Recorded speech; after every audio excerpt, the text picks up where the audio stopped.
season, and if they get it tonight, it's going to be well earned as they host the Vikings of Teays Valley, undefeated on the young season. We'll be back with the J&F Construction pregame show right after this.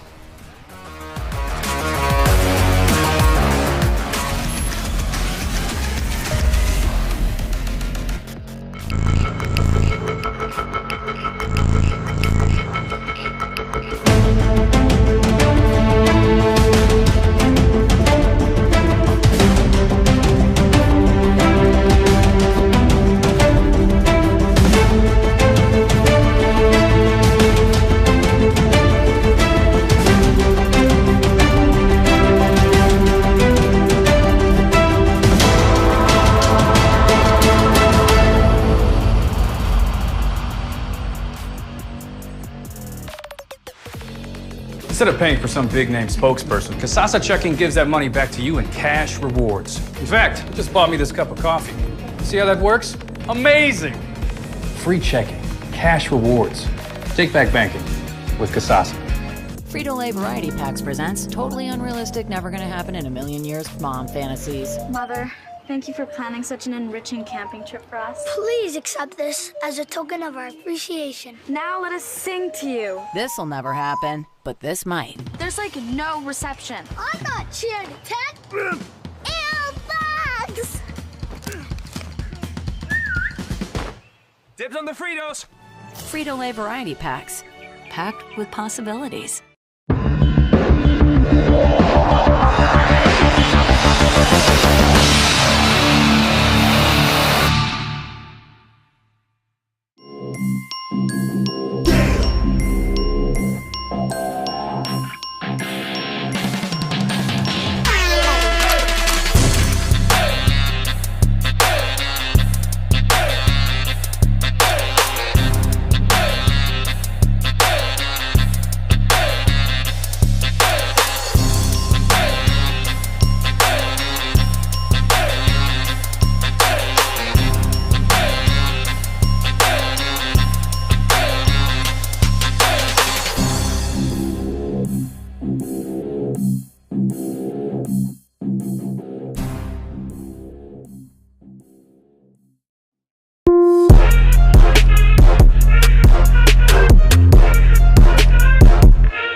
Hello, everybody, and welcome to week number 3 of the 2021 high school football season from Ashland's Community Stadium as the Ashland Arrows host the Vikings of Tays Valley. I am Brian Harder along with Bruce Wyrick, and the last time that we were in this stadium, we saw a heartbreaking loss for the Ashland Arrows last year in the postseason.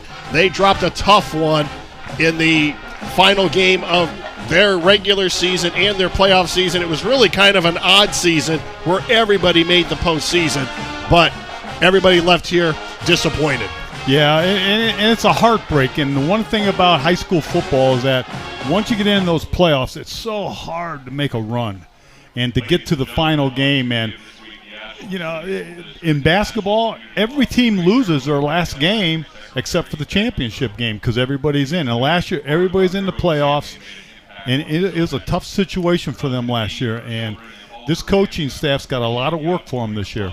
They were the number 2 seed in their division in Region 10 last year. They made it to the semifinals in the regional, and they lost to Holy Name 17-14 on a last-second field goal. And I remember, you know, we were looking at that situation. They went for it on 4th down, and it's just something that did not work out for them. We're going to pause now as they have the presentation of the colors and the playing of our national anthem.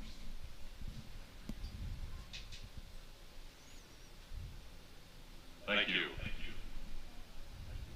Please remain standing as the Ashland County Honor Guard presents the colors for our national anthem, the Star-Spangled Banner.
Brian Harder along with Bruce Wyrick at Ashland's Community Stadium. We talked about the playoff loss a year ago to Holy Name. Well, that was then. This is now. The Arrows off to an 0-2 start, and their head coach, Sean Cedar, as he looks at this team this year, he thinks that they need to be a little bit more physical. Last week they got completely blown out, and it was a game that they really were not in from the beginning. As a football coach, when you start out a season 0-2, you got to look at what you're doing good. You know, in the first game, what did we do to establish something? In the second game, did we improve on that? So you got to start going back to basics. You got to get your team back to basics. You got to get them believing in themselves, and you got to get your offense moving again. They were defeated by Clyde last Friday night, 34-0, as the Arrows were held to 68 yards of total offense. And when you look at, especially when Scott Valentine was here, and the offenses that they put on the field, the fans and the players here are not used to that little offensive production. And one of the things you got to remember is not every football team can run the same offense they ran before. I've seen teams go 10-0. They'll run one type of offense. Then the next year they run the same offense and they can't make anything happen. So what Coach Cedar has done, he's looked at his personnel. What's the best fit for this team? What can we do to get things going again? Are we able to do what we did last year, or do we have to make an adjustments? And there's a great football staff here at Ashland, and they're going to get things going again for themselves. The loss marked the first time that Ashland had been shut out since a 21-0 home loss to Orville back in 2008. You go back to week 1, Ashland was defeated by Tri Valley 35-28. In that game, they got some offense going, but they have some upperclassmen in the lineup, but they don't have a lot of playing experience yet. And that's one of the things you need. You need the experience on the game. And you can play a JV schedule. You can play a freshman schedule. But when you're talking getting a team prepared, you've got to go varsity, number one against number one. You got to take your best people and put them in the situations where they're going to handle it. And I can't emphasize how much going back to basics, reestablishing yourself, and getting something going in your favor again. What can Coach Cedar and his team build on? So now you look at the other side of this, and Tays Valley, under the direction of Mark Weber in his 8th season. To date, they're 2-0 with wins over Chillicothe, 28-17 in week 1, and last week a very big home win over Logan, 49-6. They're a team that likes to run the football 80 to 85% of the time. They're going to run out of the wing tee. They're a team that Ashland is going to have to be very disciplined defensively if they're going to come away with the win. And, Brian, I'll tell you, I'm looking forward to this. I love teams that can run the football. And Tays Valley, they're going to come at them. They're going to do what they have to do. They're going to do what they've done the first 2 games. They're not going to make a lot of changes, and they're just going to go one-on-one with you, and they're going to say, hey, if you can stop us, do it. If not, we're going to continue to run the play. We take a look at the keys of the game. Ashland is going to have to be very disciplined at the offensive and defensive end. And one of the things that Sean Cedar said, they have got to be more physical. Yeah, you come up against a team that's going to overpower you. You got to be ready for that. And how do you do that? You got to be more physical than them. And that starts way, way back in the weight room in the wintertime when these kids are getting ready. You got to get physically strong. And we also talked about them having seniors in the lineup, but not a lot of playing experience, so this lineup on both sides of the ball has to mature pretty quick. And it'll come. It'll come. I can't emphasize how good this coaching staff is. They're going to make things happen. They've been with a winning program here at Ashland, and it'll return to that. It will return to it. We're about 3.5 minutes away from the opening kickoff here. Tays Valley won the opening coin toss, and they elected to receive. We don't see a lot of teams do that anymore. A lot of teams win the opening kickoff and defer to the second half. I think they want to get that offense on the field and get it going. They want to play ball control. And that's what they're going to come out and just run the ball at you. And if Ashland can't stop them, it's going to be a long night for them. And Tays likes to run the clock. They're going to control the clock. They're going to control the momentum of the football game. They don't want Ashland coming out and throwing the ball all over the place. Well, if Tays has got the ball, Ashland doesn't have it, and that's what Tays wants to do. They want to keep the ball away from Ashland. They want to control the clock and run it down your throat. Now, when you think about Ashland football, especially within the last 10, 15 years and the teams that Scott Valentine put on the field, you saw excellent quarterback play. Landon McFrederick, the junior, is still trying to get his feet wet and really trying to learn at the varsity level. But he's got some skilled players that can play. Grayson Steary is an outstanding athlete. He's only a junior, but he's one of the guys that he can throw to out of that, out of their spread formation. And Ashland, they're going to put the players in the right position, and they're going to mature. And next year, when everything comes together, they're going to have this experience, this season under their belts. And you look out here right now, and they're 0-2. And one of the things that's really a problem, when a team comes in like Tays Valley, and they're going against a team that's 0-2, sometimes they kind of overlook that team. So this is a great opportunity for Ashland to set the momentum and say, hey, this is our turf, this is our field, you're in our house, you're going to have to prove to us that you can beat us.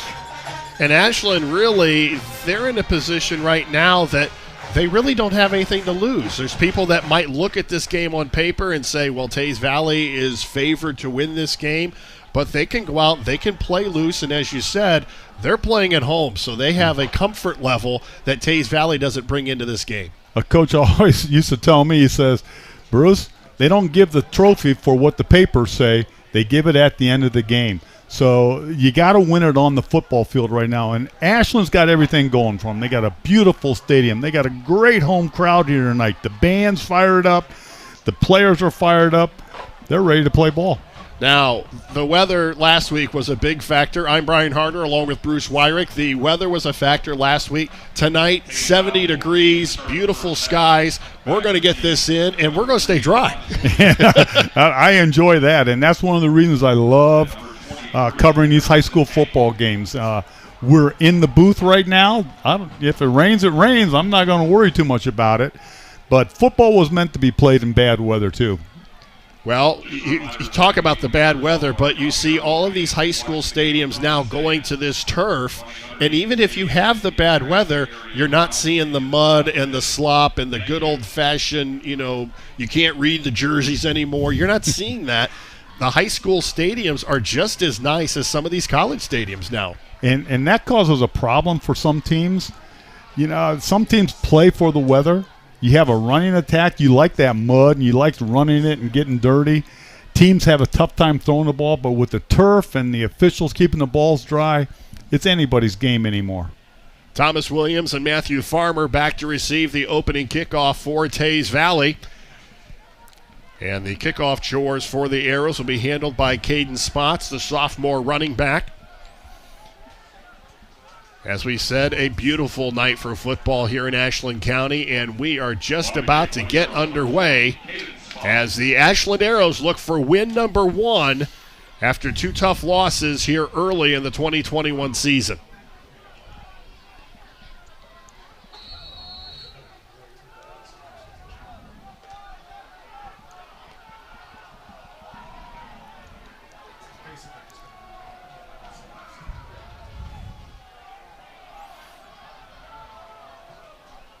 Everyone is set, and we are underway here at Community Stadium. From the 3, that's Thomas Williams. And Williams up across the 20 to the 23. And that is where Tays Valley and the Vikings will take over on offense. Let's take a look at the offensive starters for Tays Valley. They're led by their quarterback, Tyler Love. Camden McDaniel's their leading rusher. He's joined in the backfield by Peyton Weiler and Evan McKenzie. The lone receiver, Harrison Payne. And up front, it's Luke Bullock, Joey Thurston, Anthony Monacia. I'm going to mispronounce that all night long. Landon McFarland, Carter Miller, and Tristan Graham line out the starting lineup for the Tays Valley Vikings. And the first carry of the ball game is to McDaniel. McDaniel about 8 yards on that first carry up across the 30. And right away you see, Brian, they're going with that power formation. It's almost like a wishbone look. And they're going to have 2 lead blockers for number 33. And Ashland's got to put more people at the point of attack than Tays can run at you. We'll take a look at the defensive starters after this play. A gain of 8 on first down. They go back to McDaniel. McDaniel with a first down across the 35 out of bounds at about the 38-yard line. The defensive starters for Ashland, again, this is a younger unit as well. Demarion Dennison and Isaac Roop, the defensive ends, the linebackers, Greisinger, Welch, Heider, and Caden Schmitz. And the backfield, Boyd, Steery, Metzger, and Colin Rohr is the safety.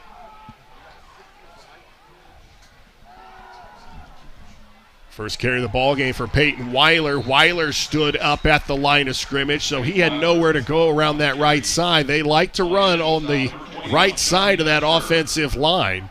In fact, he may have lost a yard. They're going to call it 2nd and 11.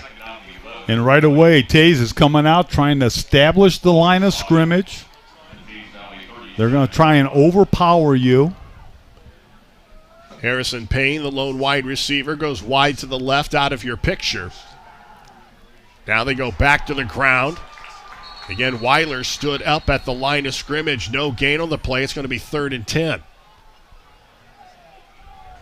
There you see he's just picked up at the line of scrimmage. They do a nice job on that left side.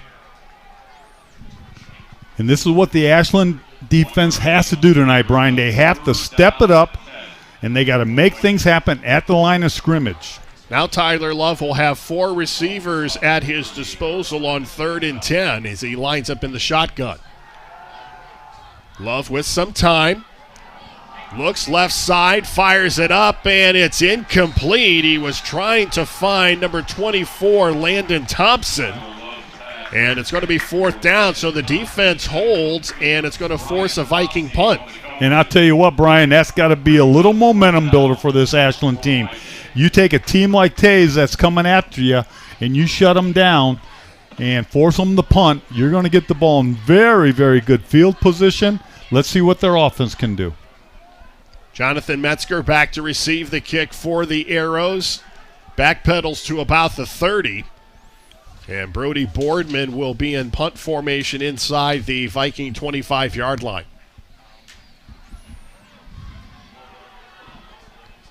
Metzger's going to watch it take a Viking roll inside the 25, and it's going to be down at about the 22-yard line. The offensive starters for the Ashland Arrows, led by the quarterback, Landon McFrederick. The sophomore, Caden Spots, saw carries as a freshman last year. He's the leading ground gainer. Metzger, Steery, Heider, and Maffitt are the receivers up front. It's Dennison, Seth Will, Seth Shoemaker, Hayden Hensel, and Bryson Martin. And you got a Pat Ashland defense on the back, Brian. They held Tays, a very powerful offense, to 1 first down in that series. They got to be happy right now. You'll see this formation all night long for the Arrows. They run out of this 5-receiver set, and they'll bring Spots back into the backfield. Now they'll shift him back out to that wing on the right side. They'll stay on the ground. Spots stood up at the line of scrimmage. No gain on the play. It's finished off by Thomas Williams, the defensive starters for Tays Valley. This is a pretty good group that the Ashland Arrows are going to run to. Samuel Jones and Luke Bullock are the ends. The tackles, Thurston and Miller, the linebackers, and this is a very good group. Basden, McDaniel, Karshner, and Weiler. And Odom, Payne, and Williams in the defensive backfield. Loss of 1 on the play, 2nd and 11. McFrederick to go to the air. And it's complete to about the 29-yard line, hauled in by Ashton Maffitt, the senior.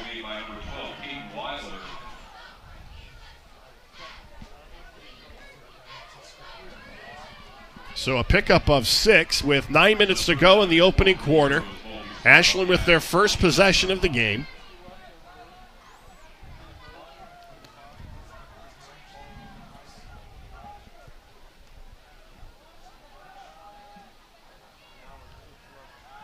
McFrederick looks right side. It's incomplete. Looking at Metzger down the near sideline. He was covered by Thomas Williams. Ashland's coming out, throwing deep. I like that. It's going to spread that defense out. They're going to get the idea. We can't let them get behind us. Forces them into a punt situation. So it's now 4th and 4, so the Arrows go quietly 3 and out in their first possession. And Tays Valley should have good field position after this kick.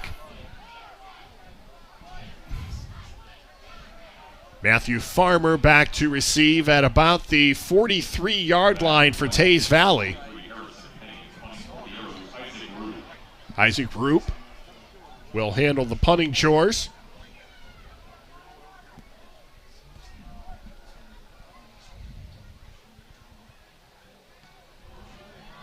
Roop with a nice high kick.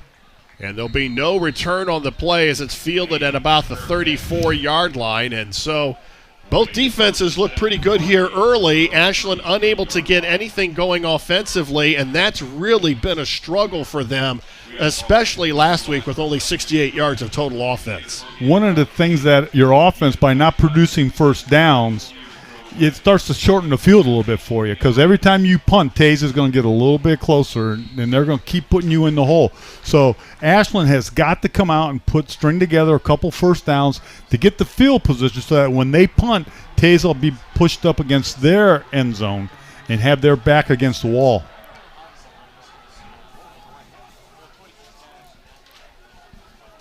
Vikings go back to the power formation.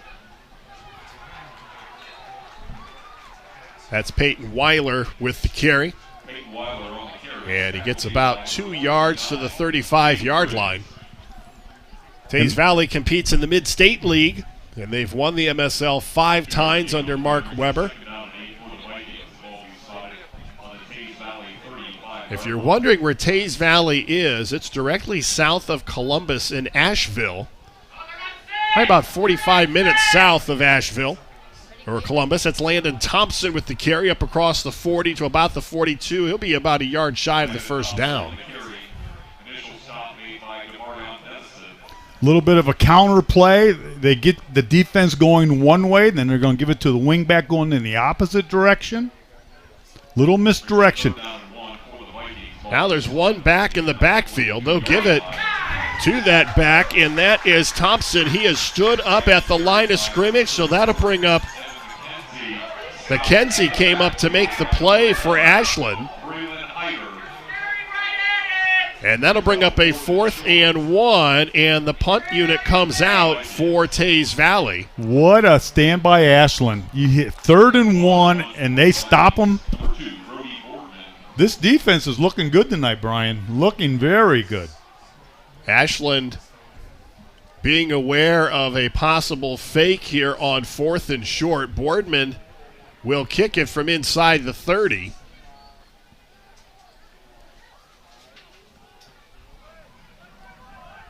Gets the kickoff. Metzger fields it at the 35, and that's where the Arrows will start with their second possession of the game. 6:48 to go in the opening quarter. No score.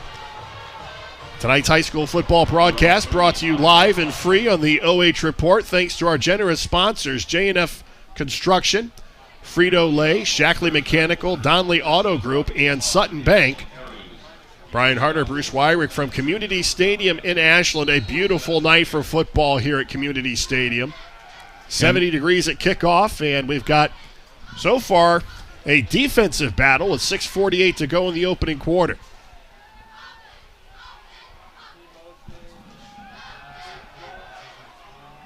Frederick, it's caught at midfield. Braylon Hyder came up with the catch, and it's the first down of the game for the Arrows. 1st and 10 at the 49-yard line of Tays Valley. That was a nice throw. That was a great play. That was a great play. At first when he threw it up, I said, oh, boy, somebody's going to be able to get under it. But great play by Ashland.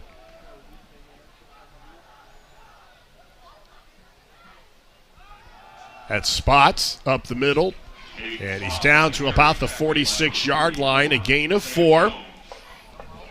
And that's what that passing game is going to do for you. It's going to create seams up front on that defense.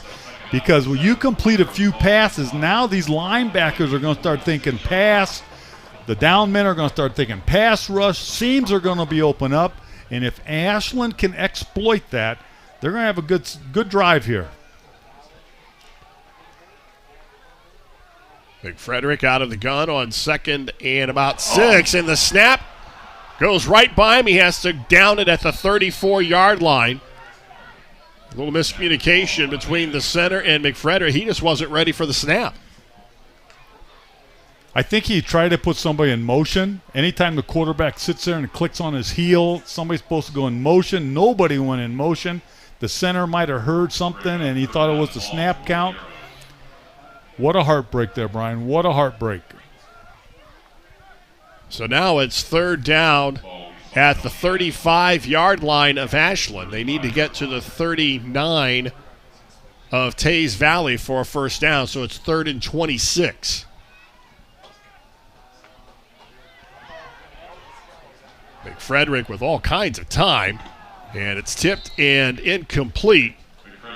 So it's going to be another punting situation for the Ashland Arrows, and I think that snap that just really kind of took them out of any rhythm that they had after getting that first down. When you have a young team, an immature team, like Coach says, and they need some time on the field, those are the mistakes that are going to happen.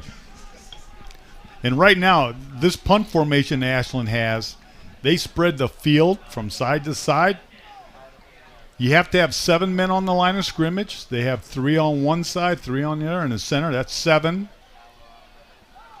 Now they rush another guy over to that left side. Roop gets the kick off, but it's a high, short kick. And Farmer fields it at the 37, and that's where Tays Valley will take over. No score, 4:52 to go in the opening quarter. And that snap, I think, just really kind of took the wind out of their sails on that drive. They had a really nice play to get that first down. And the thing about Ashland is they do not have confidence in the offense right now, or they don't have the ability to overcome a mistake like that. Now, some teams, you have a mistake, they'll still come back and throw the ball downfield on you. But Ashland's struggling right now. They're trying to find their identity, and that was a tough mistake. Now Tays Valley looking to throw on first down, and it's going to be caught down the far sideline, and a first down coming out of the backfield. Landon Thompson comes up with a big reception, and they get a completion on first down. Tyler Love, only 5 of 13 on the season, but he threads the needle right here. And that's a wheel route. What they do, they'll send their receivers upfield. They'll clear out the whole secondary. Then the back just kind of follows up the sideline. Nice, easy throw. Good play. Ball at the Ashland 29-yard line. Now they go back to a tight formation. There's movement in the backfield, and a penalty is going to be called on Cam McDaniel. He wiggled a little bit. So the first penalty of the ball game with 4:43 to go in the opening quarter, and that will march Tays Valley back 5 yards.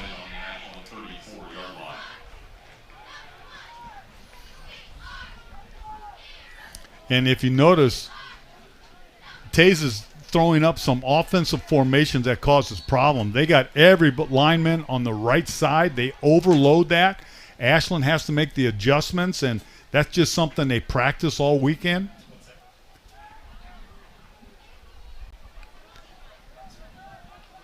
Tyler Love now out of the shotgun, but they'll stay on the ground.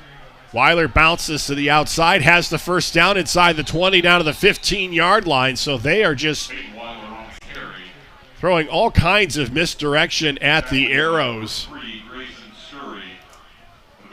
Grayson Sturry comes up to make the tackle, but it's 1st and 10 at the 16. Tays comes up, they overload the offensive line to the right side, and what do? They come back with a little counter to the weak side, to the left side.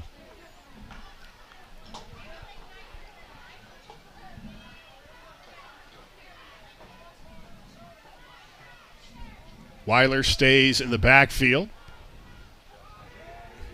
but this is a Tyler Love run all the way, and Ashland does a nice job stringing it out to the near sideline. Caden Van Tilburg in on the play defensively.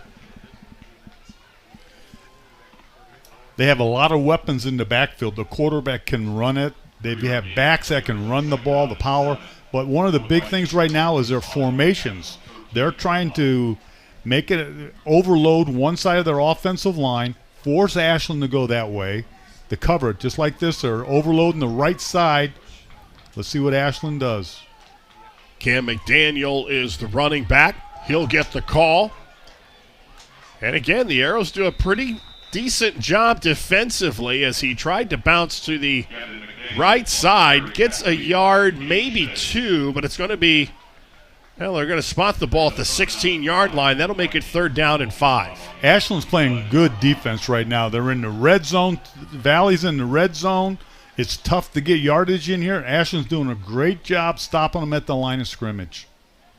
Ball at the 11, with 3 minutes to go in the opening quarter, and a flag is down. And it's going to be a penalty against Tays Valley. And a timeout is going to be called with 3 minutes to go in the first quarter. Tays Valley will take their first timeout of the ball game. Brian Harder, Bruce Wyrick, as we take a look at that last run by McDaniel. And so far, the defense for the defense for Ashland's keeping them in this ball game. And it's a very, very bright spot. When you have a team that comes in that can run the ball, and you got to give your hat off to the Ashland defensive staff, because Tays is coming up with overload formations. On one side, they have a center, and then there's 2 people on the side. They're taking the end and moving them over to the other side. So they have a short side and a long side. They're taking 2 backs and overpowering there. So the coaching staff, the defensive coaches, have done a great job in recognition. These players recognize what's going on, and they're adjusting to it, and they're making things happen. And as you said, Brian, this defense is keeping Ashland in the ball game right now. The penalty moves the ball back to the 16-yard line. It's now 3rd and 10. 4 receivers in the formation. Tyler Love backs into the shotgun. Love under pressure, looks left side, and it's incomplete. It was almost picked off. And that's going to be 4th down and possibly a field goal situation. Caden Schmitz came up and almost had a pick 6. But what a defensive stand. And, you know, if Tays comes away with 3, you still pat Ashland on the back, because they've done an outstanding job keeping this offense out of the end zone. Cale Clifton, a junior, will come on to attempt a field goal of 34 yards. It's right in the middle of the field. The kick is up. It has the distance, and it is good. So a 34-yard field goal, and Ashland now trails 3-0, 2:52 to go in the opening quarter. And you can't say enough about the defense. They're put in a bad situation. They go out there, they stop them. And if Ashland's offense can just get a few first downs, I think this defense is going to do great things for them tonight. Turnover, get the ball in the right field position, get a couple of big sacks, keep the momentum going. And they've kept them out of the end zone except for the field goal. Very, very good job. When you look at what Ashland's offense has done, McFrederick on that first down where he rolled to his right, he threw a nice ball that was caught. So they've shown glimpses of being able to make things work in their passing game. They just have to get that consistency. Well, we know this offense works. And if you know Ashland, you know this young quarterback, he's been running this offense in 8th grade, in 9th grade, in 10th grade. Now he's up here on the varsity. He knows it. All they got to do is get the mechanics down and pull it together. And you hear this term a lot, that the game will slow down for him as he gets more experience at the varsity level. Jonathan Metzger back to receive the kick for the Ashland Arrows. So the Arrow return team hoping to give Ashland good field position with just under 3 minutes to go in the opening quarter. A squib kick, and it's going to be one of the up men getting up across the 40. Sometimes Sometimes if Ashland has a good receiver back there, you want to kick away from him. It could have been a missed kick by the kicker. But Ashland has good field position now. No mistakes. Let's have no mistakes, and let's see if we can't get the ball and get a few first downs linked together. Let the defense put Tays in the hole and see if they can't get a turnover. Grayson Story goes wide to the top of your picture. And Spots comes in motion to the backfield.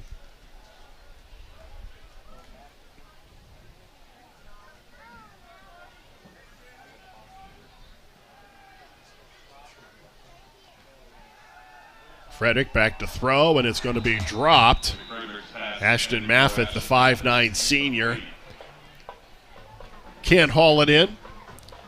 And it was a good play route. The outside receivers cleared out. They tried to bring the back underneath, make the catch, hit him in the hands, and he couldn't hang on to it. Pass a little behind it, but it should have been caught. Second down with 10. When you run an offense like Ashland's doing right now, where you depend on throwing the ball, you have got to catch it. Now they bunch the receivers from the top of your screen. Story shifts over to the right side. They give it to Spots up the middle. Tried to open some things up. He falls forward to the 45, a gain of 4. Making the stop for Tays Valley was Parker Baisden. Ashland's doing a lot of movement. They're running around, a little bit of motion. And it doesn't phase Tays. They play their base defense. They're not going to make any changes. Trips now to the left. McFrederick going to run it. It's up across the 45 to the 47 into the arms of Parker Baisden. And that's going to bring up a punting situation as he's about 4 yards shy of the first down marker. I'm looking forward to this punt. This Ashland punter does a great job getting the ball. If he can kick the ball deep and this punt team can pin Tays in the hole inside the 20, I think the Ashland defense can make something happen then.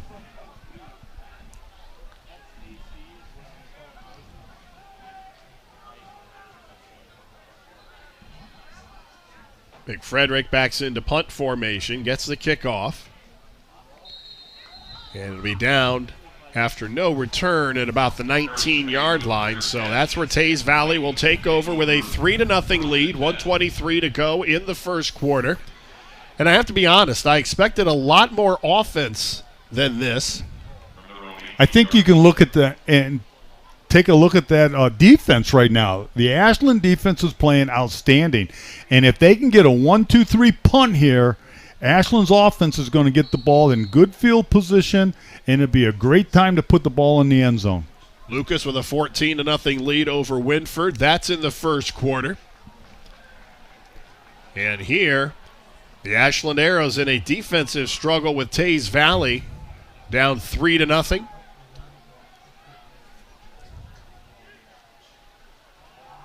Tays Valley stays on the ground.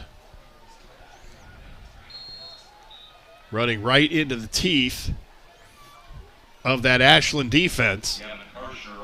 Tays is trying to run to their overloaded side of the offensive line. Ashland's making their adjustments to it. And right now, Brian, I am very, very pleased with the way this defense is playing. Gavin Karshner gets 5 yards on that first down carry, making it 2nd down and 5. We're under a minute now to go in the first quarter. The Arrows defense has spent a lot of time on the field here in the first quarter, but the Vikings only have 3 points to show for it. And that's what you got to look at. That's final score up there on the scoreboard. Love out of the shotgun. Weiler trying to turn the corner, has the first down, but there's a flag down.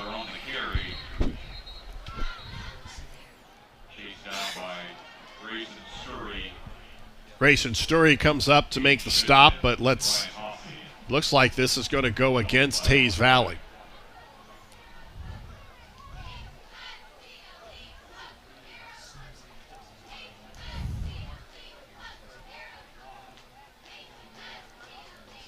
It's like a hold against the Vikings. That's a 10-yard penalty from the point of the foul. Usually when a play starts going wide like that, Ashland has somebody in charge of turning that play back into the linebackers, and it looked like Tays grabbed a little bit of jersey, held him from anchoring that corner. And this is where Ashland's got to come up big now. Ashland needs 2 big plays here. Keep Tays in the hole. Officials with well, let's see who called the timeout. Tays Valley did their second timeout of the first quarter. So Mark Weber saw something there he didn't like on 2nd and long. And I'll tell you, we come in, we take a look at this Tays Valley team, and I thought they were going to run up and down the field on this Ashland team, Brian. But I'll tell you, I'm very, very pleased with the way Ashland's defense playing right now. And if they can get a hold here, and Ashland gets good field position with no penalties, this is the opportunity Ashland needs to get back in this ball game. Well, Sean Cedar said after their loss last week to Clyde that they needed to be a lot more physical, and they have played a lot more physical tonight. You look at both sides of the line of scrimmage, they are really getting in and getting after it. And defensively, they're jamming everything up front. Tays' big play is a pass play tonight. It was a back out of the backfield, wheel route they call it, up the sidelines, 24 yards. You take away that play, Ashland's played a very good ball game. 2nd down and 13 on the 15-yard line. I'm kind of anxious. This is a passing situation. Let's see what the Valley does.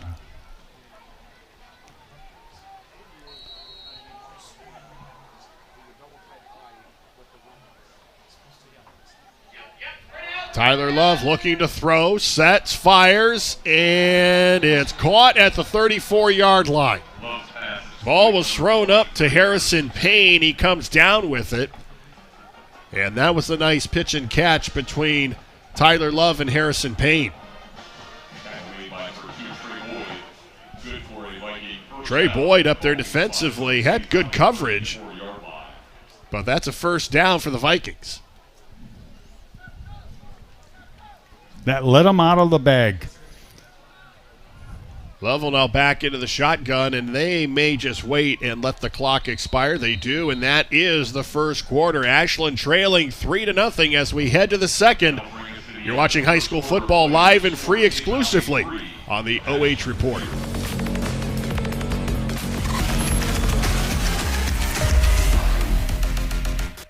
Frito-Lay Variety Packs presents Totally Unrealistic, Never Gonna Happen in a Million Years Mom Fantasies. Mother, thank you for planning such an enriching camping trip for us. Please accept this as a token of our appreciation. Now let us sing to you. This'll never happen, but this might. There's like no reception. I'm not cheering to 10. Airbags! Dibs on the Fritos. Frito-Lay Variety Packs, packed with possibilities. Instead of paying for some big-name spokesperson, Kasasa Checking gives that money back to you in cash rewards. In fact, you just bought me this cup of coffee. See how that works? Amazing!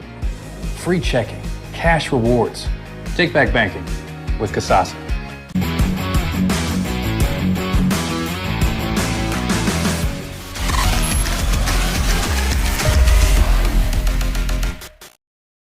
The Ashland Arrows trailing 3-0 as we head to the second quarter. Brian Harder, Bruce Wyrick from Ashland Community Stadium. The Ashland Arrows came to play here in week 3. You're at home. You got a beautiful night. You got the crowd. You got the band. You got the cheerleaders. Everything's going for you, and your defense is playing tremendous right now. Tyler Love takes the snap. Under some pressure, they're going to string it out, knock him for a loss at about the 31-yard line. The Arrows defense so far for the first quarter plus have looked, you talk about physicality. They're out there ready to play, and a nice stick to the quarterback at the end of the play. They're playing very physical right now. I know that was one of the goals of the coach, to get them to play a little bit better physical. This defensive front, this defense that's on the field right now is doing an outstanding job in boxing up this offense. Loss of 2 on the play, 2nd down and 12. Love looks to throw, fires over the middle, has a receiver, and catching it in stride is Harrison Payne, and he goes into the end zone for a touchdown.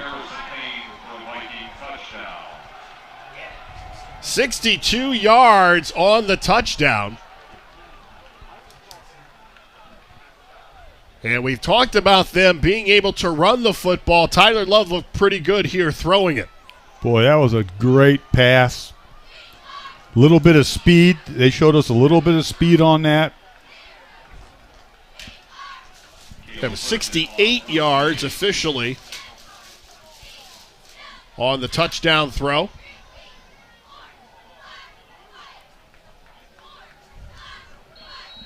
Extra point is up and good, and the Arrows now trail 10-0. Well, the Tays Valley coaching staff must have saw something in the coverage because the receiver was wide open. That's when you match up speed.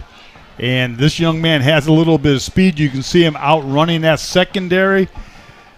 And one of the things that happens is you run the ball over and over. Everybody starts thinking run. And you get in your mind, hey, we got to shut down the run. You got to shut down the run. We got to step up. And in these offenses today that these high schools run, if you take the wrong position step and you're out of place for one step and you have speed on the other side, you're in trouble. And young man got behind the secondary and touchdown. Harrison Payne with his team-leading 4th touchdown reception of the season. And a little bit of breathing room now for the Vikings. Now let's see how the Arrows respond offensively. And that was a great pass. You know, the quarterback stood back there. He threw it. He didn't lay it up in the air. I mean, he threw it on a bullet. He's thrown a couple nice balls tonight here in the first half. And that last one, a beauty, 68 yards.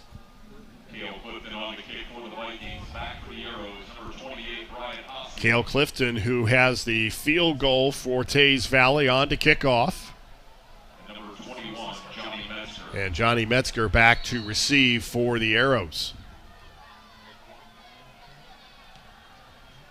But they're going to stay away from Metzger. Again, Maffett with another return up across the 35. So they're going to give the Arrows decent field position. But the offense, now let's see what the Arrows can do, trailing now by 2 scores. Ashland's had 1 first down the game. They've got 22 yards passing, and they're in the negative at rushing yet. So this offense has got to get a little momentum. They got to string together a couple first downs. They got to get a little confidence in themselves. And more than that, they got to keep that defense on the sidelines so the Ashland defense can recover. 1st and 10 Arrows from their own 36.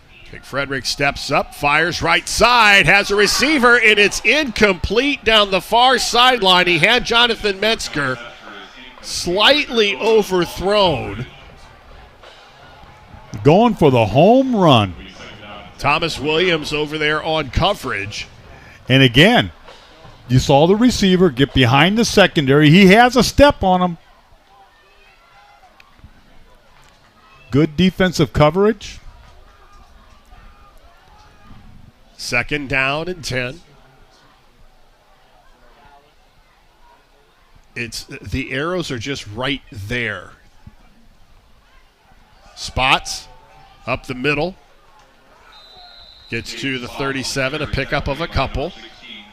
It's like you're waiting for that passing game to just finally start to click. I kind of saw the same thing last night at Ohio State. They couldn't get that passing attack, and then all at once, boom, it opens up. It's only going to take 1 or 2 plays for Ashland's offense to get a little confidence and start to believe in themselves. 3rd down and 8. Well, and we've seen that for years here. And as you mentioned earlier, this offense is proven. You know it works. And when it starts to click, it can become unstoppable.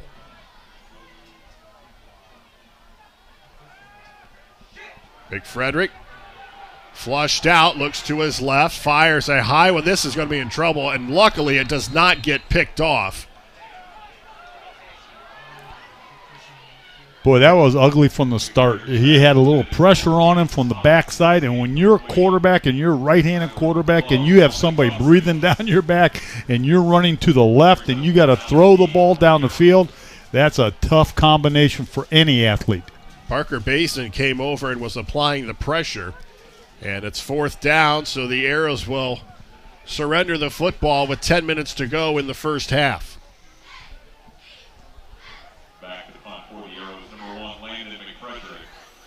So McFrederick will back up to the 25.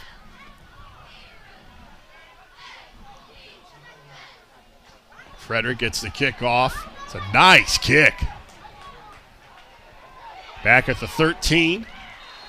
And not much on the return as the Arrows do a pretty good job in coverage.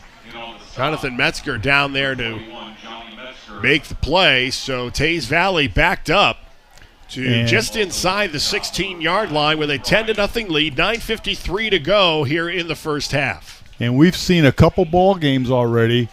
That punter, that Ashland, he's a very, very good punter.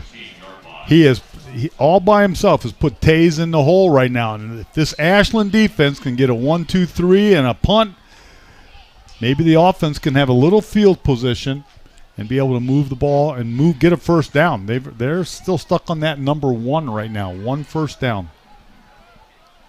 Defense gave up 398 yards of total offense against Clyde last week, and they've looked like a different unit here in week 3. Landon Thompson stood up at the line of scrimmage over on that left side. Not much running room for the sophomore as he just gets back to the line of scrimmage, so 2nd down and 10.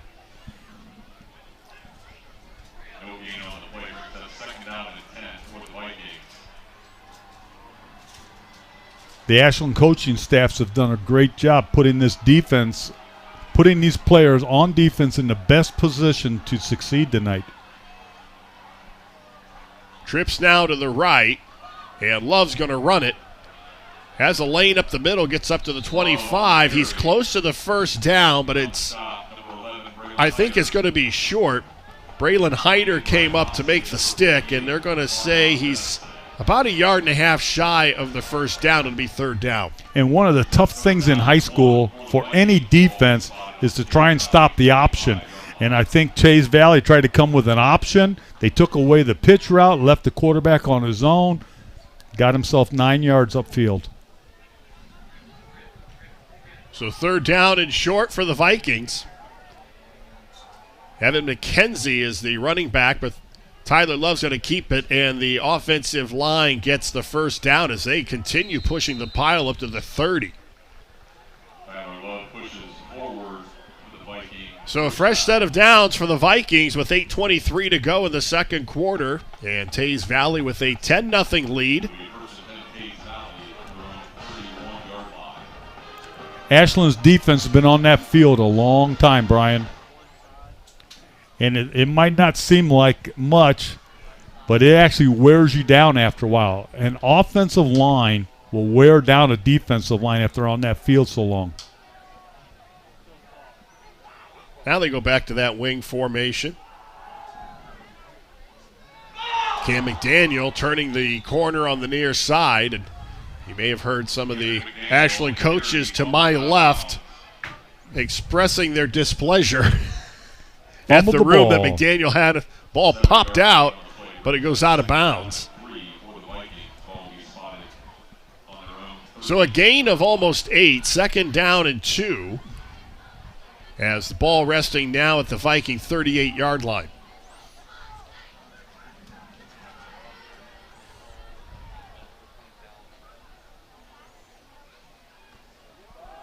They'll stay on the ground. Again, it's McDaniel.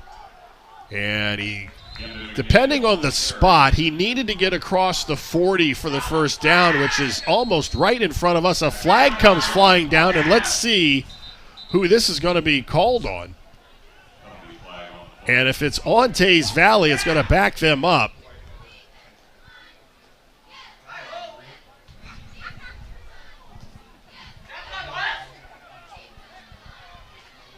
Tays Valley looks like they're starting to mosey backwards, so this could go. This is going to be let's see. Hard to tell what the call is. Personal foul, dead ball. They're going to call it against the Arrows, so that is going to give Tays Valley a first down. Couldn't really, let's see if we can see here at the end of the play.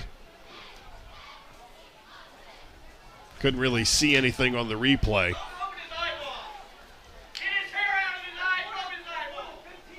So the ball is going to be marched into Ashland territory at the 45-yard line, and Tays Valley will have a fresh set of downs, 1st and 10 in Ashland territory.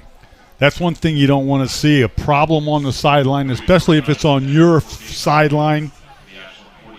The officials are trying to keep control of the game. Landon Thompson is the running back. They're going to give it to Weiler around the left side. He's got good yardage inside the 40, down to about the 36, a gain of about 9. Actually, they're going to spot the ball at the 40, so it's going to be a pickup of just over 5. 2nd down, and we'll call it 5. I'm going to say his knee touched at the 40. This offense is slowly starting to wear on this Ashland defense. Well, and that's what it's designed to do. Tyler Love flushed out of the pocket. He's dropped it midfield.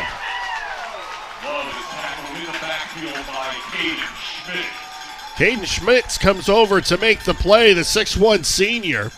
And that defense, they needed a big play, and there it is. Big play, big sack. Just by the shoestring, but he dumps him at midfield.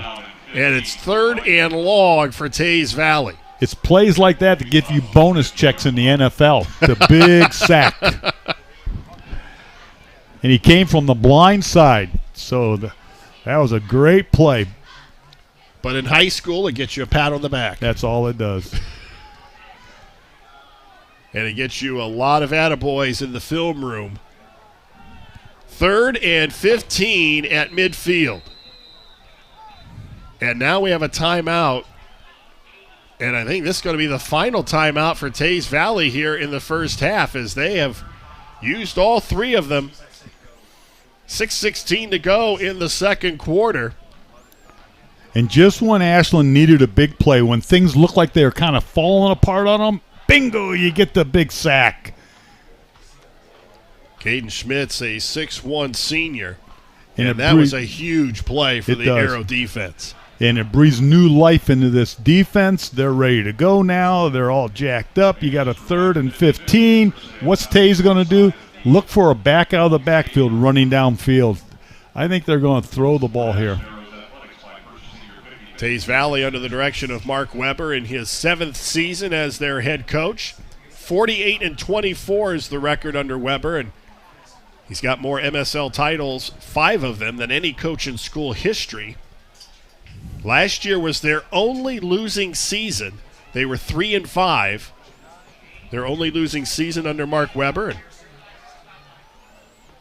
of course, last season really kind of a black eye for everybody because of COVID and all of the games that weren't played. And there you see an incomplete pass at the 43-yard line intended for Harrison Payne. So you look at one-loss records last year with kind of a grain of salt.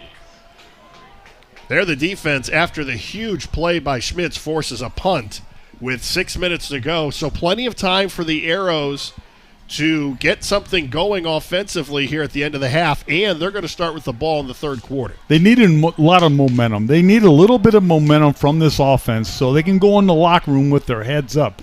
You know, they're down 10-0 right now.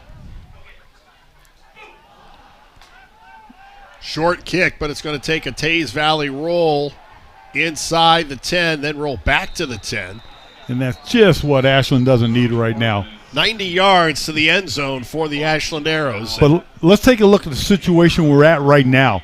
You take away a bad snap that got away from them, I mean, Ashland's in this because that's what gave Tays their touchdown. It would be a 3-0 score right now if it wasn't for one little offensive mistake, and that cost them big time. Arrows looking for their first win of the season. They got blown out last week against Clyde, 34-0, and in week 1 they lost to Tri Valley, 35-28. But this Ashland offense right now has 1 first down. They've got 22 yards passing. And they're still looking at a negative rushing. Not sure what's going on here. Personal foul. It was declined by Tays Valley. So they're going to take the field position and not kick the ball again. Motion's getting a little chippy. And the officials, they're going to throw the flag. They're going to keep the game under control. So the Arrows with the ball back, 90 yards away from the end zone. And Landon McFrederick and the Arrow offense will try to get something going here before the intermission.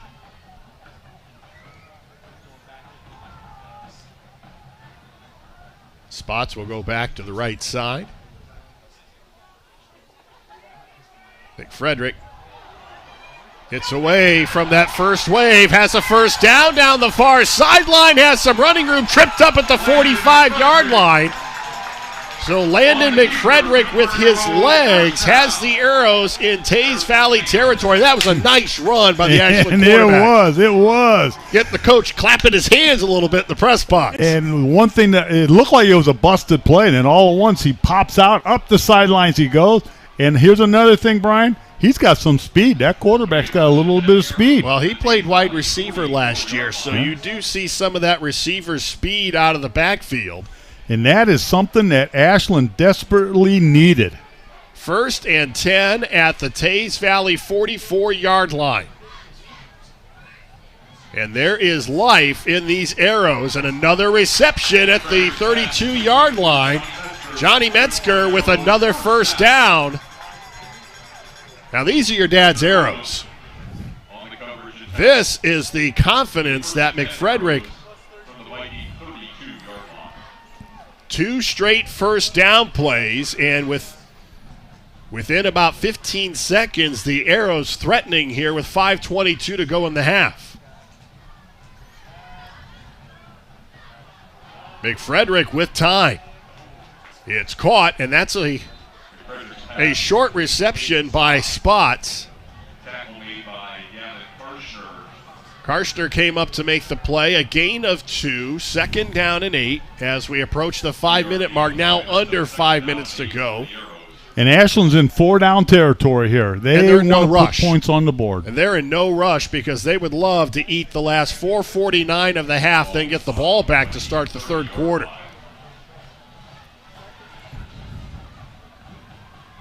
They'll bunch the receivers to the right side.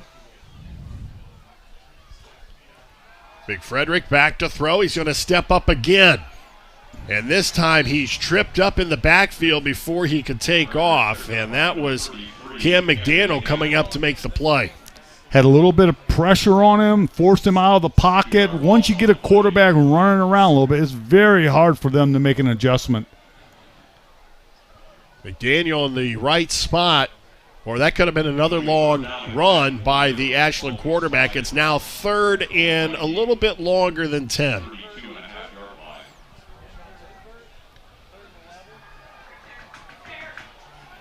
McFrederick rolls away from the pressure. Inside the 25, has a first down inside the 20 to the 19-yard line. So the Arrows quarterback is carving up the Tays Valley defense with his legs. And there's that speed. He outruns 3 defensive players. Gets around the edge. Does a little jitterbug here, and first down.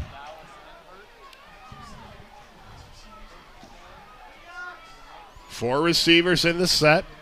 He is the second leading rusher on this team is McFrederick. Now they give him a blow, and Back to the ground, Spots inside the 15, down to about the 13. McFrederick coming into the game, 92 yards on 16 carries. That's almost 6 yards a carry, so it's not like he's not used to running out of the backfield. And they need every yard they can get down here. They're in the red zone. They need the touchdown. Spots with a nice carry for 6 yards. It's 2nd and 4 at the 13. They go back to Spots. And he's upended inside the 10-yard line, and depending on the spot, he may have a first down, setting up a 1st and goal for Ashland. 4.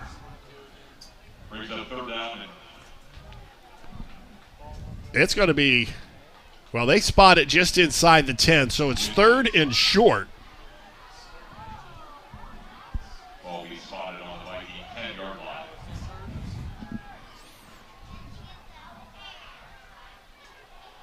Back to the ground, another first down inside the 5. It's 1st and goal for the Arrows. So Spots with another nice run, and they quickly get back to the line of scrimmage. It's 1st and goal for the Arrows.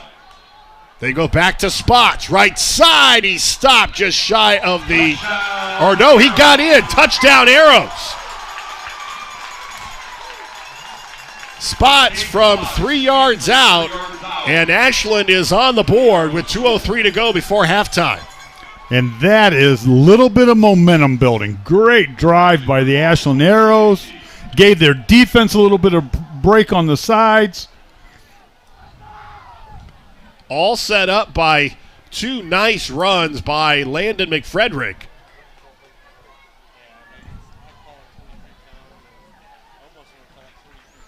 Extra point is up, and it is good. So Ashland now within 3, 2:03 to go before halftime.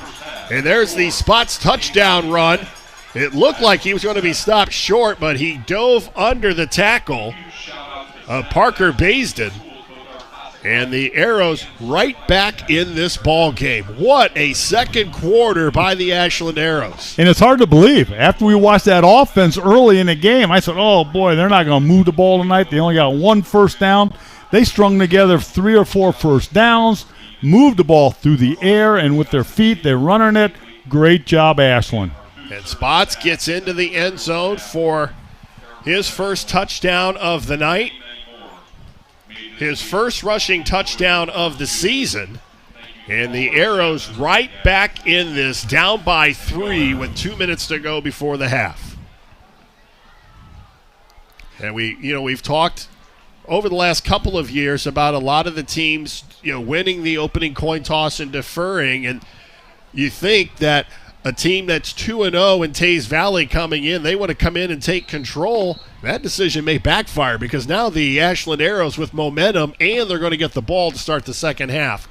A lot's going to happen right now. You got 2 minutes, but they have no timeouts. Tays used all their timeouts, and it's a situation where the Ashland defense has got to keep them out of the end zone. They got to go out there, play tough ball. Ashland goes in 7-3, and momentum's on their side. They get the ball, like you said, Brian. This is anybody's ball game. I'll tell you what, whatever Sean Cedars said to challenge this team and its physicality, they have come to play here in week 3. This team gave up 398 yards of total offense last week against Clyde. And that was a game, you had the running clock later on because the score got out of hand. Or it could have been a lot worse, but they have rebounded here against a really good Tays Valley team. Thomas Williams on the return has a hole up the middle across the 40 to midfield. And he's going to be brought down at the 34-yard line. A flag is down. Thomas Williams with a huge return for Tays Valley if it stands. Caden Spots, who scored the touchdown for Ashland, saved a touchdown on special teams, but let's see what the penalty is. And that official threw it a long way. Looks like a spot foul. And if this is against Tays Valley, Looked like it's a possible holding penalty. It'll be 10 yards from the spot of the foul. it's a personal foul against Tays Valley. What a break for the Ashland Arrows. I don't know if we can see it. No, really can't see it on the there's the block in the back. Yep. Parker Baisden with the block in the back. So that will march the ball back inside the 40, just shy of the 39-yard line. What a huge break for the Ashland Arrows. You get the wind knocked out of you, and then the flag comes flying in. Now they're regrouping. Woo-wee. Great ball game. So the Vikings with a 3-point lead, 1:51 to go before halftime.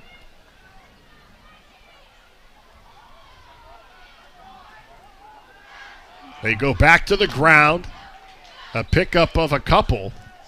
As we approach a minute and a half to go, stay with us. We'll have the J&F Construction halftime show. We'll have the Ashland Arrows marching band, which is one of the better marching bands in north central Ohio. We'll also have the first half stats. There you see the carry by Landon Thompson, the sophomore. What a first half by the Ashland Arrows. It looked like coming into week 3, playing against a team in Tays Valley that was 2-0, and Ashland got shut out in week 2. But the Arrows have responded with a great effort here in week 3. Parker Wheeler taking the snap out of the backfield down inside the 45. So he's got a first down. There's a flag down in the Tays Valley backfield, so let's see. Holding again.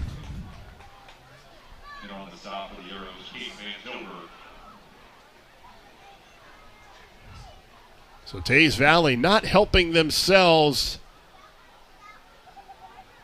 in the final moments of the first half. A holding penalty negates a first down run by Wheeler. Tyler Love now comes into the huddle. 1 minute to go, and Tays Valley clinging to a 3-point lead. I think Mark Weber just wants to get his team into the locker room and just kind of regroup here before this really falls apart on him. Love with some time. Now he's flushed out. Sets, fires, and it's caught at the 42-yard line. Coming up to make the reception is Harrison Payne, who has a touchdown. They'll stop the clock as they move the chains with 42 seconds to go.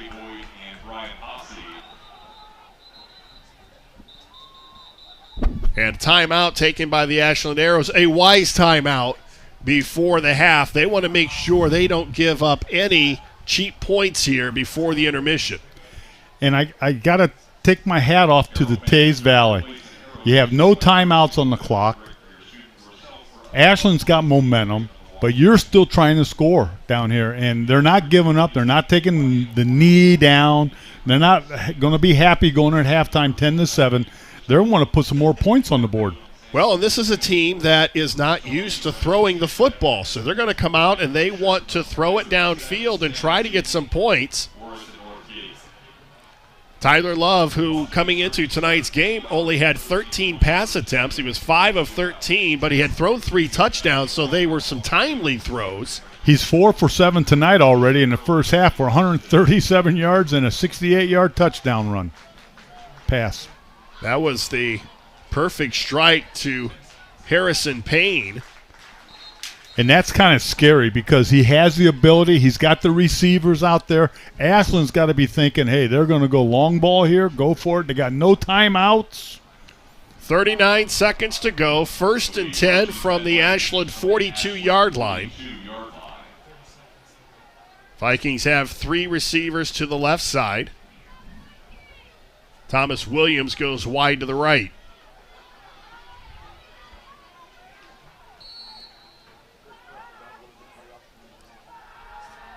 Tyler Love sets, has some time. Nice catch by Harrison Payne, who skies at the 30. And don't look now. Payne had to go up and get that one, and he is down at the 26-yard line. And they'll spike it with 32 seconds to stop the clock. Harrison Payne, 5 receptions, 189 yards, and 3 touchdowns. All 3 of the touchdowns, now 4 when you count the one tonight, from Tyler Love on the season. It'll be second down and 10 for the Vikings from the Ashland 27-yard line.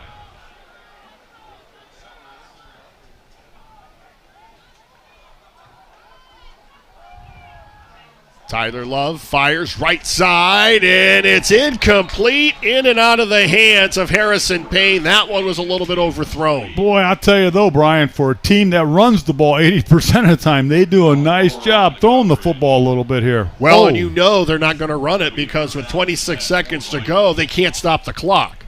And his favorite receiver's been 23, and it was right on the fingertips. 26 seconds to go, 3rd and 10 from the Ashland 27. And this quarterback's got a lot of zip on that ball when he throws it. Trips now to the right. Tight.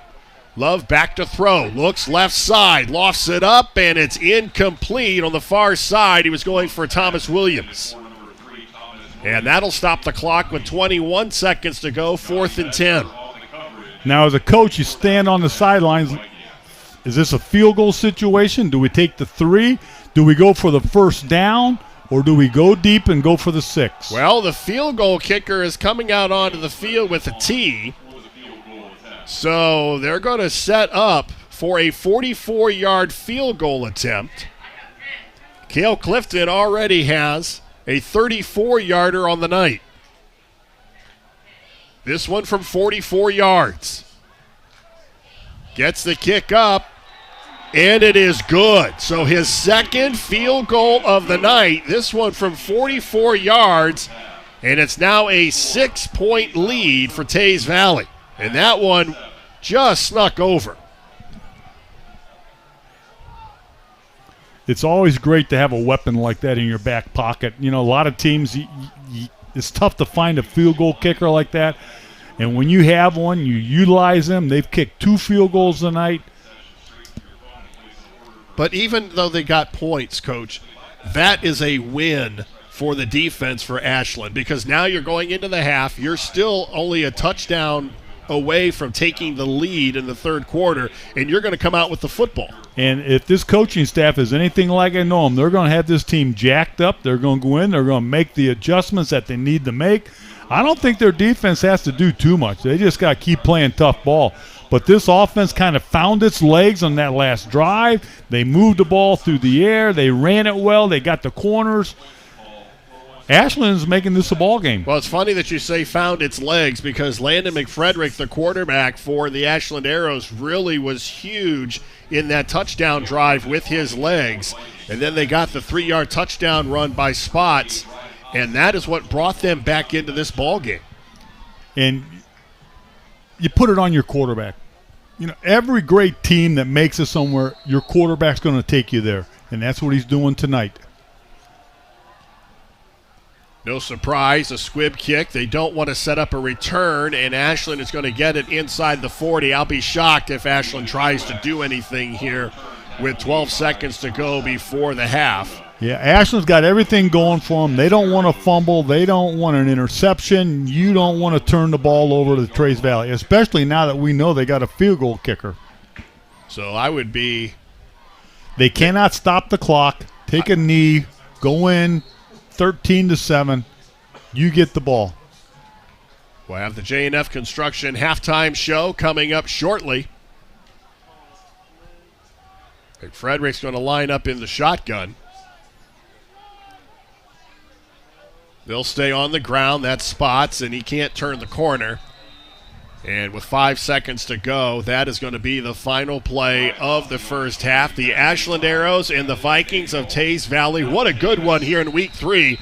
Tays Valley 13, Ashland 7. We'll be back with the J&F Construction halftime show coming up after this. You're watching high school football live and free exclusively on the OH Report.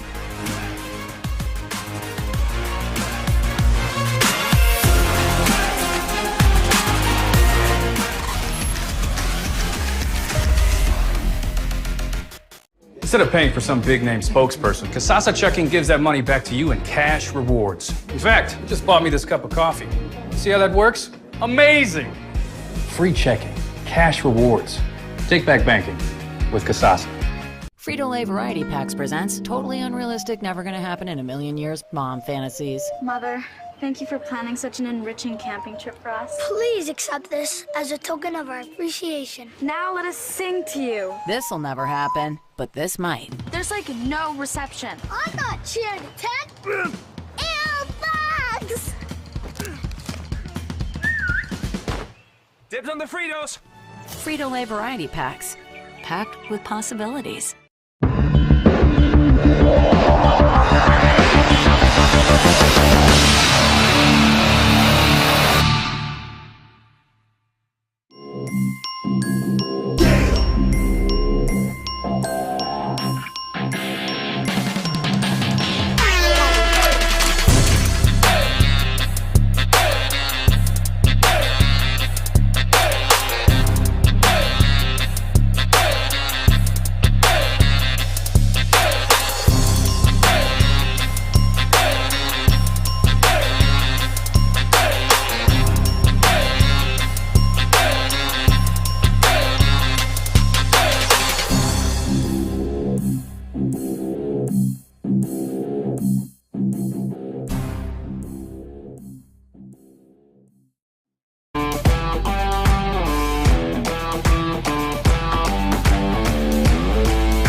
second quarters and 40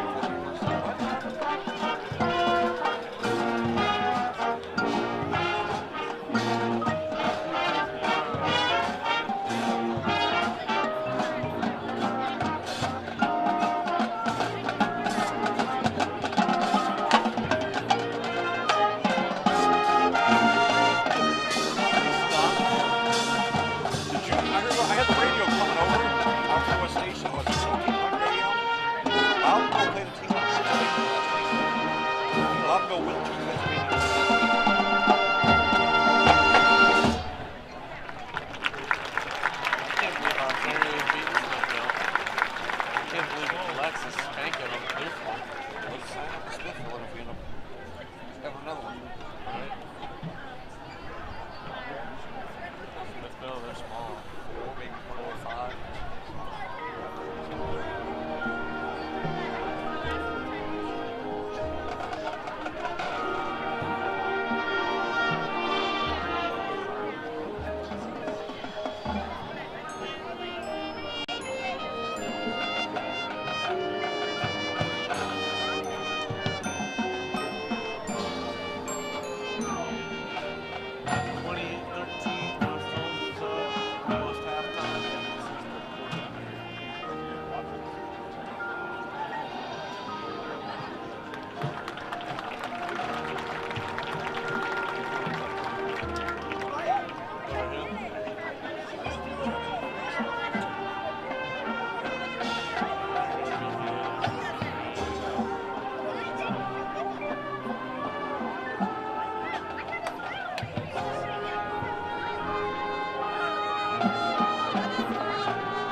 Our final selection tonight was Someone to Watch Over Me, made famous by Ella Fitzgerald. We hope you enjoyed the first half of our show, Downbeat. Soloists this evening included Caleb Hayes on trombone, Hayden Brill on mellophone, and William Harvey on trumpet. The Tays Valley Band staff includes Assistant Director and Percussion Instructor Luke Davis, Staff Assistant Jane Kennedy, Color Guard Instructor Gina Warren, Music Arranger Lisa Galvin, Visual Designer Brian Stevens, and Sectional Staff Assistants Mark Lowe, Patrick O'Donnell, and Alex Mitchell. The band is under the direction of Stephanie K. Smith.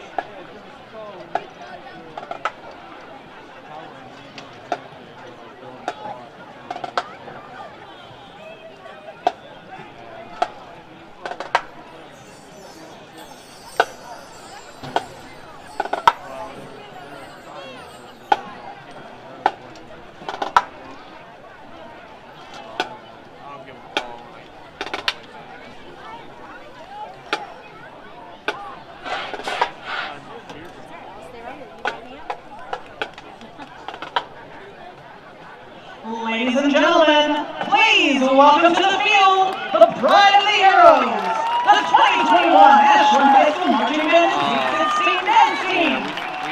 Leading the band tonight is Field Commander Olivia Dotson, with Assistant Field Commanders Olivia Martin and Andy Roblin. Tonight, the Marching Arrows transform into 007 on the field with the music of the world's favorite spy. Here's the James Bond theme.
Bringing the beauty of Bond, here come our own Bond girls, the Sweet 16 Dance Team.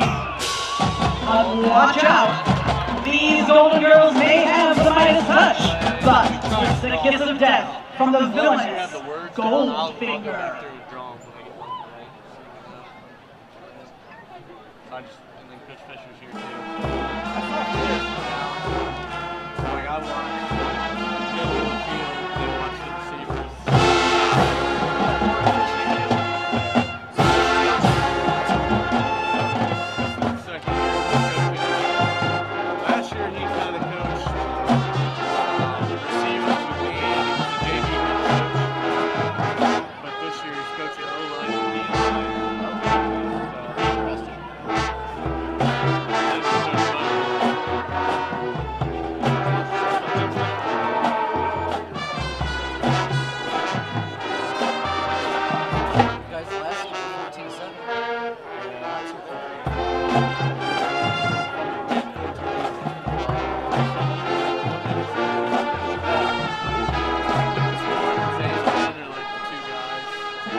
young who used to say, live and let live.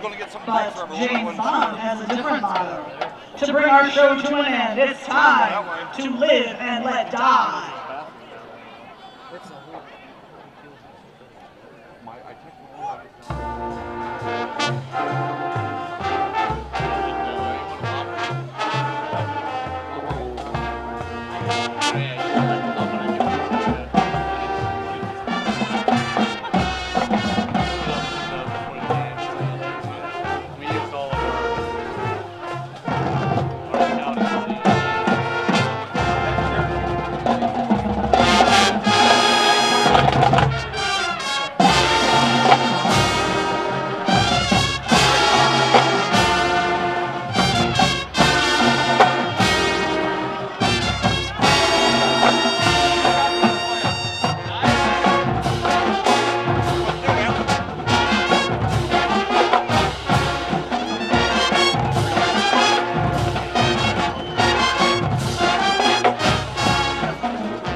Frito-Lay Variety Packs presents Totally Unrealistic, Never Gonna Happen in a Million Years Mom Fantasies. Mother, thank you for planning such an enriching camping trip for us. Please accept this as a token of our appreciation. Now let us sing to you. This'll never happen, but this might. There's like no reception. I'm not cheering to 10.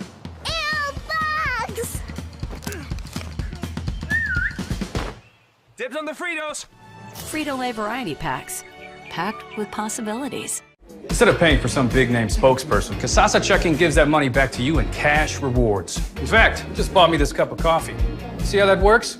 Amazing! Free checking, cash rewards. Take back banking with Kasasa.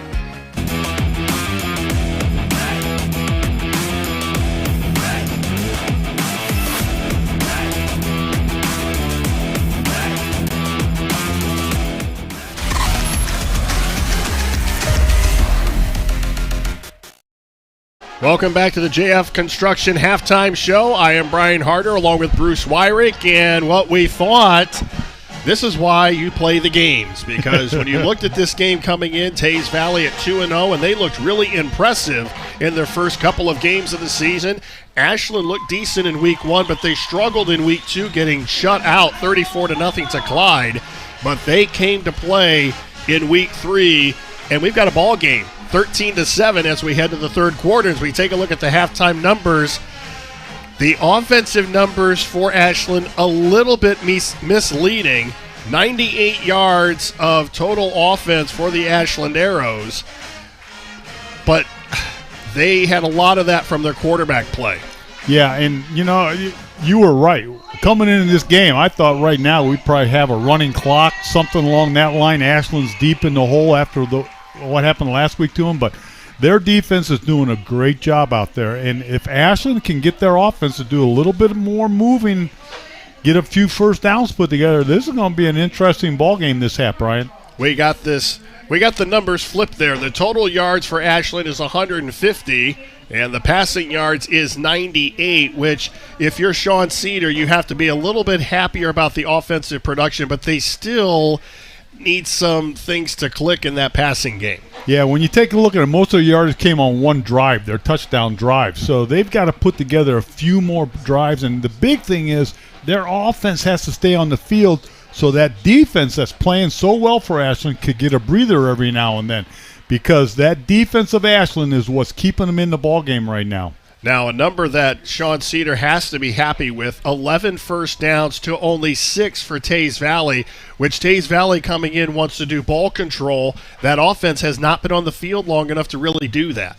No, it's not. And, you can say what you want about this game, but it's going to come down to who wants it more this half. And whatever defense has got to step up. We had the big sack out there. That was great. We had this and that. Everything was looking good. It's going to be a great second half. 5 penalties, though, for Ashland. They have to clean that up in the second half. Yeah, you don't want to miss any mishaps. When your offense is struggling, every penalty puts you in the hole. And that's something you can't have. Actually, I've been informed by our producer we have to actually flip that around. It's 5 penalties for Tays Valley. So Mark Weber has to clean that up for his group. And, when your offense is struggling and you have a penalty or a fumble or an interception, sometimes, your offense can't recover from it. And, a holding penalty here, a fumble, and you recover it. If your offense is struggling, that dooms you. That puts you in the hole and forces you to punt.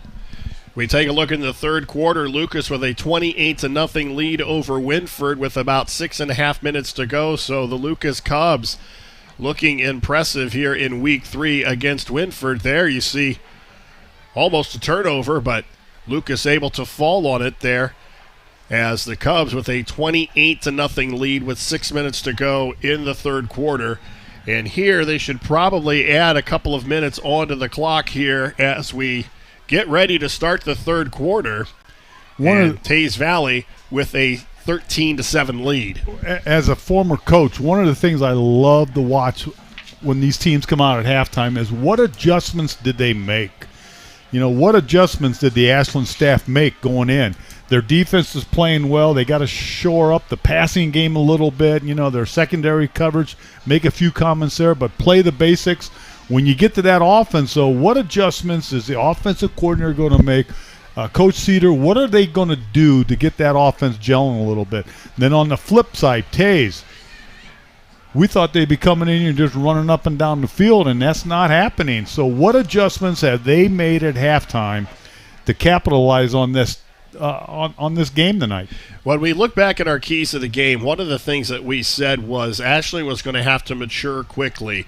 They fell behind early, 10-0, and it looked like, okay, here we go again, but they were able to respond and not only not let the floodgates open, but they were able to get themselves back into the ball game, and that showed a lot of mental toughness that I'm sure Sean Cedar has to be very happy about.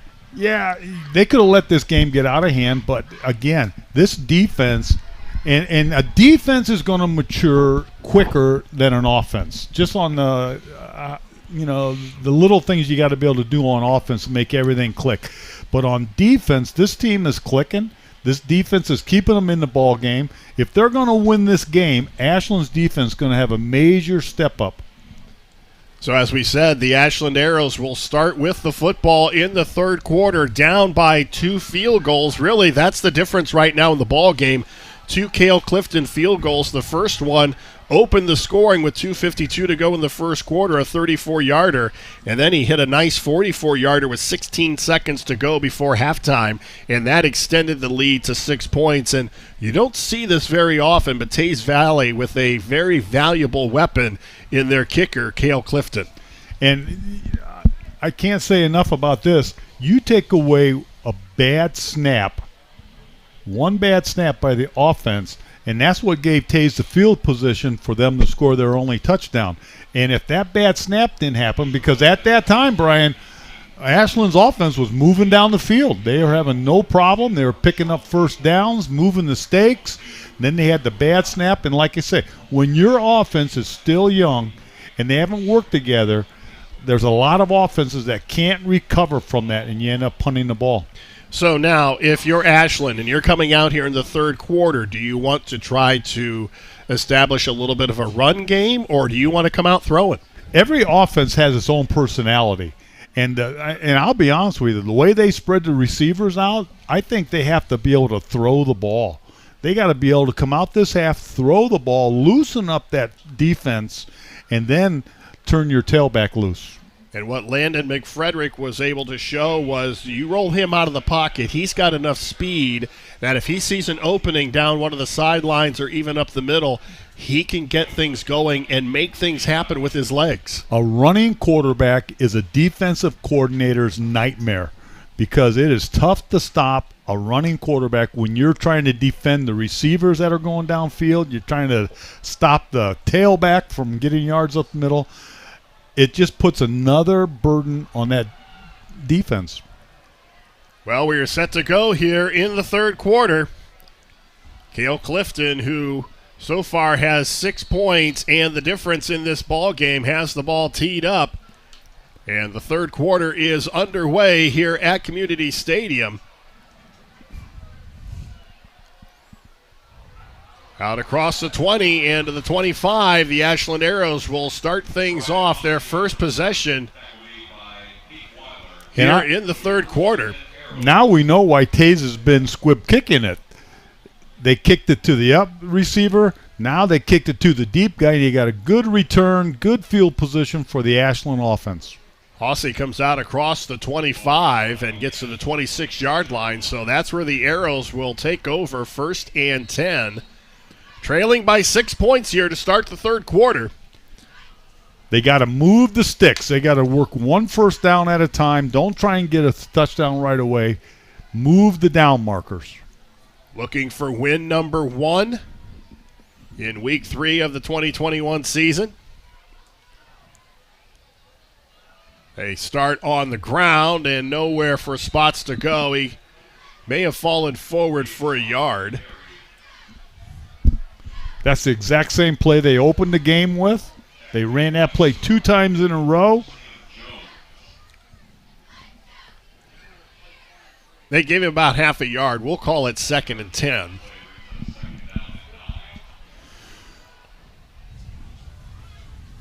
McFrederick all alone in the backfield. And he drops straight back to throw. Looks to his left. It's incomplete. Overthrew the intended receiver right in front of the Ashland bench. That was Grayson Story.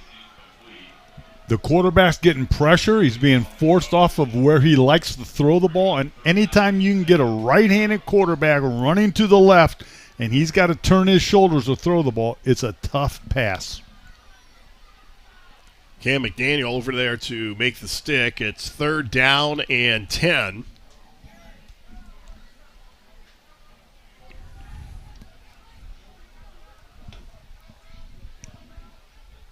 Spots now in the backfield.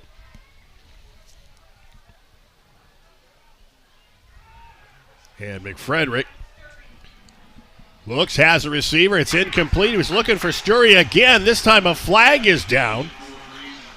Back on coverage was Harrison Payne, and the Arrows may get a break here and a 1st down.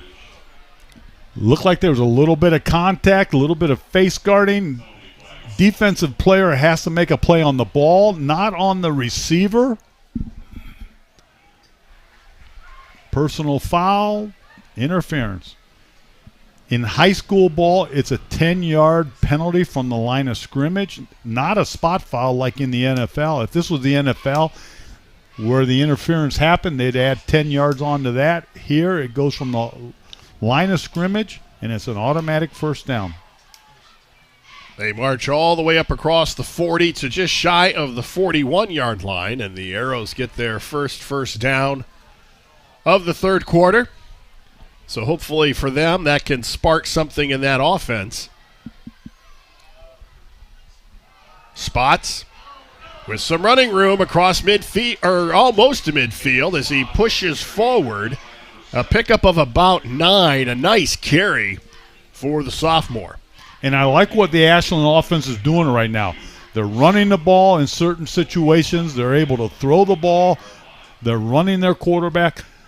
Anytime you can get the quarterback running, it opens up that defense a little bit, and your back's going to take advantage of it.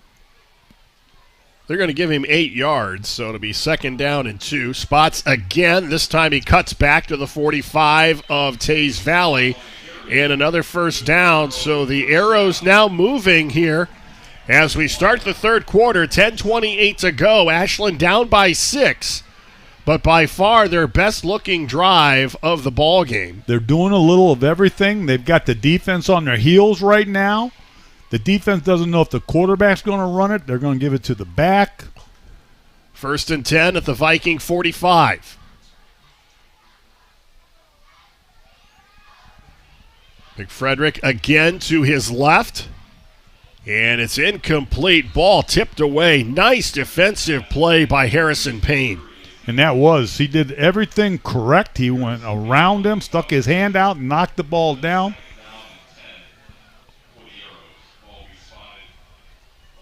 The quarterback, they keep rolling to the wide side of the field. It kind of spreads things out, gives you a little more room to throw the football.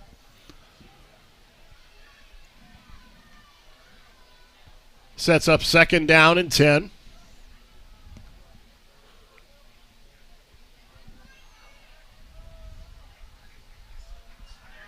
McFrederick now looks to the right side. It's caught and out of bounds at about the 36-yard line. Johnny Metzger makes the reception. He's close to the first down marker, but about 1.5 yards shy. So that'll make it 3rd down and almost 2.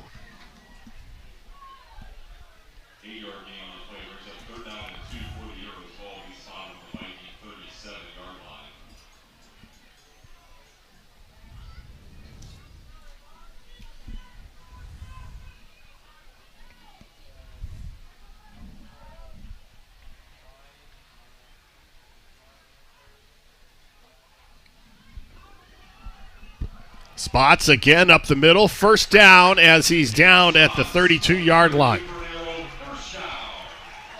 So the Arrows seeing something in this defense, Coach, that is allowing them to run pretty effectively here to start the third quarter. And like I told you, I like to see the adjustments the coaches did at halftime.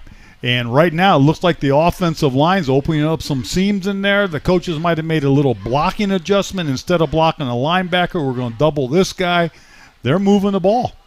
Gavin Karshner up to make the tackle. Frederick back to throw. It's tipped away, and this one's picked off down at the 9-yard line. It bounces into the hands of Thomas Williams.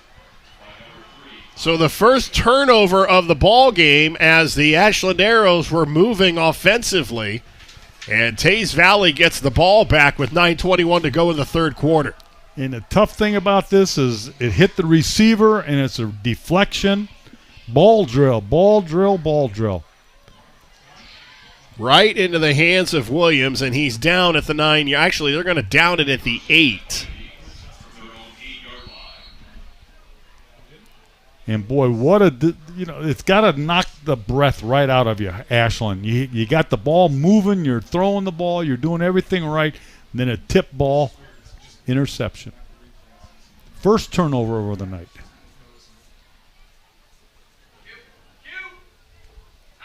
And a nice defensive play, a designed run by Tyler Love, trying to turn the corner on the left side.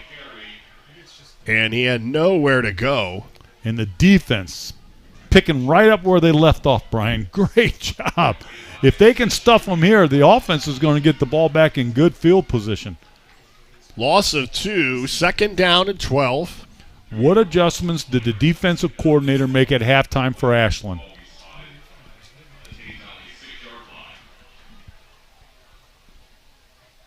Now they'll shift the receivers over to that right side. Love is going to run back to the left side. Actually, it's Weiler up across the 10 to the 12, and he gets some of the yardage back. It's going to make it 3rd down and a more manageable 6.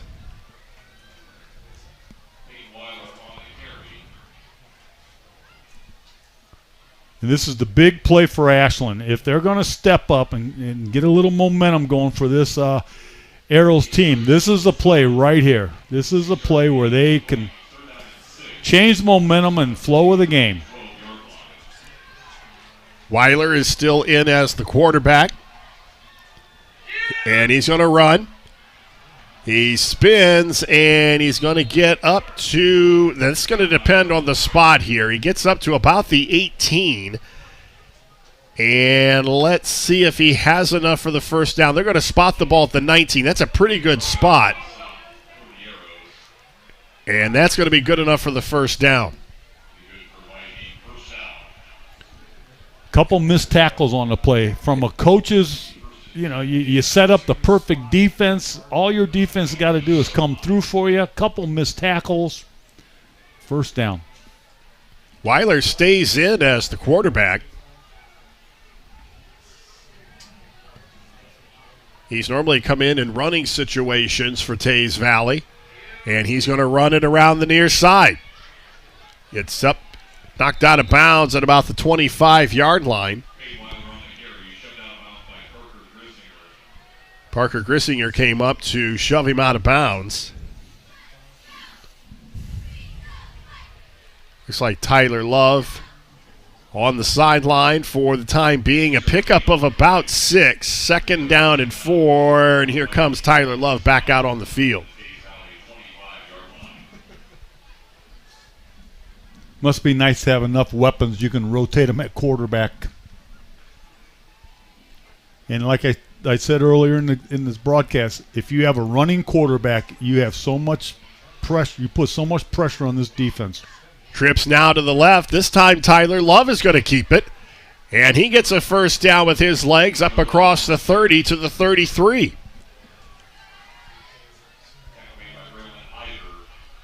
Looked like almost a run PO over here to the left side.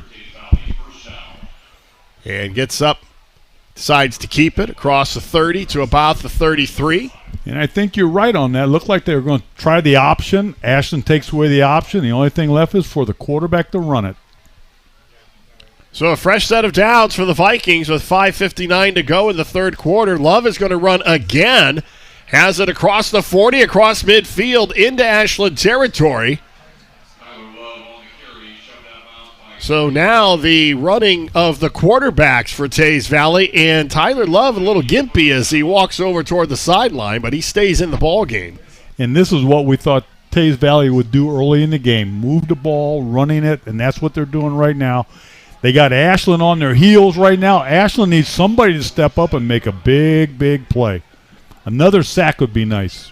Ball at the Ashland 47. Trips now to the right. And they're going to run that option to the right side. This time, Tyler Love with nowhere to go. He's going to be dumped at the 48-yard line as he ran into the arms of Parker Grissinger. You talk about a big defensive play, you got one right there, Coach. And that's what you need. You got to box this team up. You got to work from the outside edge, force everything inside. And then somebody steps up, makes a big play, and that's it. Grissinger, a 5'6", 212-pound junior. Loss of 5. Second down and 15. Now Love looks to go to the air. Has time. Fires over the middle. And this one is going to be caught.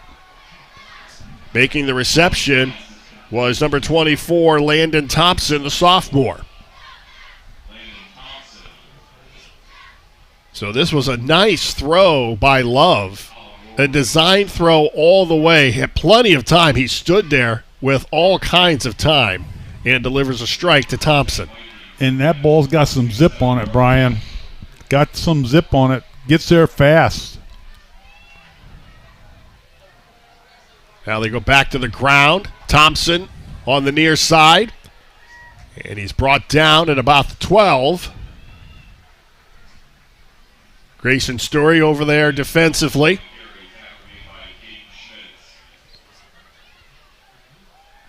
Caden Schmitz also helping out as well, but all kinds of room around that right side.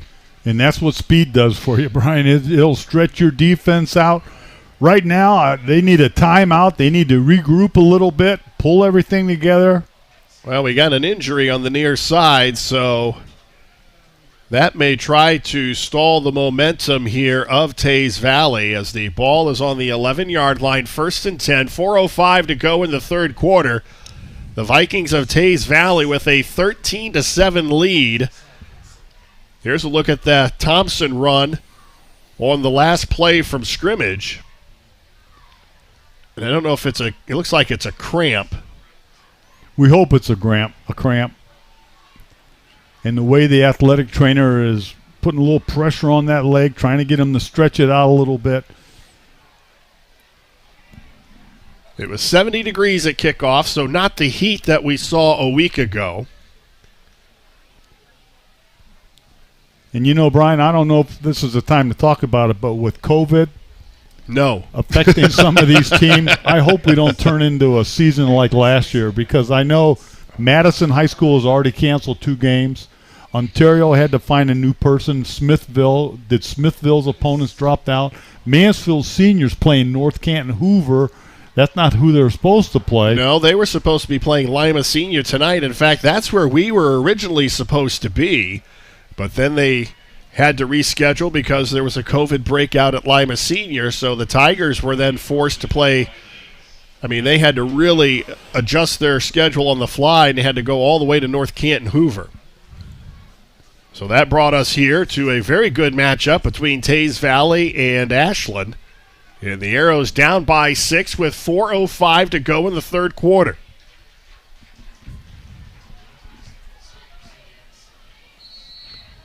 And now we are ready to resume play.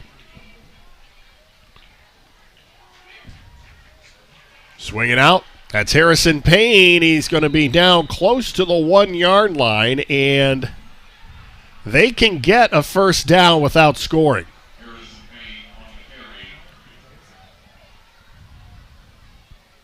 Tyler Love with a nice throw. And Story saves the touchdown. So it's 2nd and 1 as they spot the football at the 2-yard line.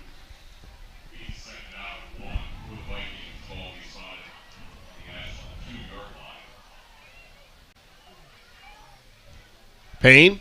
Actually, that's number 33 instead of 23. That's McDaniel for a touchdown. And Tays Valley puts 6 more points on the board. And that was a heartbreak play. It was a good drive by Tays. I'm not going to take anything away from them. I mean, they put everything together. They threw the ball. They ran the ball. They got a great kicker here. McDaniel with his 2nd rushing touchdown of the season. And Clifton's extra point is up and good. And now the Arrows in trouble as they're now down by 13, 20-7. And I know both of these teams are in shape. I know these coaches' staffs have got these players, in pretty good physical shape. But that defense of Ashland's been on the field a long time. And that drive right there by Tays Valley, it wears on you a little bit. And I got to wonder, is that defense starting to wear down a little bit tonight? Well, and we're about to find out, because let's see if Ashland can duplicate the drive that they had to start this third quarter, which ended in the turnover on the tipped pass that was intercepted. We've seen a lot of, we talked, again, that theme of maturing as a team. And Ashland so far has shown that. Now they're facing a little bit more adversity, down by 13 points. Plenty of time, though. 3:16 to go in the third quarter. Yeah, but you're getting to the situation where this offense has got to do something on the field. They have got to stay on the field, give that defense a little bit of a break. They got to wear that Tays Valley defense down a little bit. They need to string together some first downs. More than that, though, they need to put 7 points on the board in the third quarter. Let's see if Tays Valley elects to stay away from a potential kickoff return by the Arrows. Nope, they're going to kick it deep. Tossie from the 5. And he gets through. He gets to the 35, to the 40, to the midfield stripe, and he's finally down at the 44-yard line. And that's why they kicked away from him the whole first half. So the Arrows in Viking territory, their second drive of the third quarter, third quarter thanks to a very nice kickoff return. And the one thing I liked about that kickoff return, look at the momentum on the sideline. The kids are jumping up and down. They're excited about it. And the fans, everybody was standing up, ringing the bells. That's what Ashland needs right now. They need the 13th player to help them out. Brian Hasse puts them in Viking territory at the 43-yard line. McFrederick flushed out of the pocket. And he'll turn the corner, make something out of nothing, and he's going to be tackled out of bounds, and this should be extra yardage after the end of the play, and I don't think they're going to get it. The official standing at the 38-yard line, and McFrederick was tackled out of bounds. If we get a replay, watch the end of the play here. Now he is well out of bounds. That's a penalty. Yeah, I think I would have called it. If I was a coach, I'd be upset. The quarterback saying, what's going on? I'm out of bounds. Missed call by the officials. 2nd down and 5.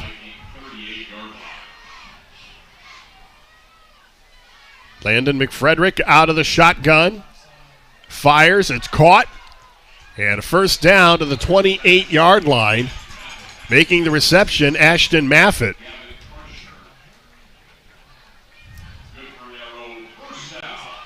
Just a little short play there to the right side. But it's open. When your offense is struggling, you set up a pass that's very easy to complete. Give a little confidence to your quarterback and his receivers. Fresh set of downs at the 28-yard line of Tays Valley. Under pressure, McFrederick able to make something out of nothing, gets it complete and down to the 15-yard line, and another first down for the Arrows. And now we're going to get yardage at the end of the play. Ball caught by Caden Spots, and he made something, got some yardage after the catch, and then there was some contact when he was down.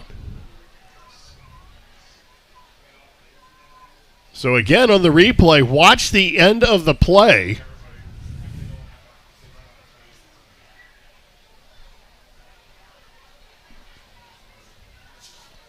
Now, if we have a replay of that last play. It's going to go half the distance. And if it's a personal foul, it'll happen from the point of the marker, which is like the 12. This should put the ball at about the 6-yard line.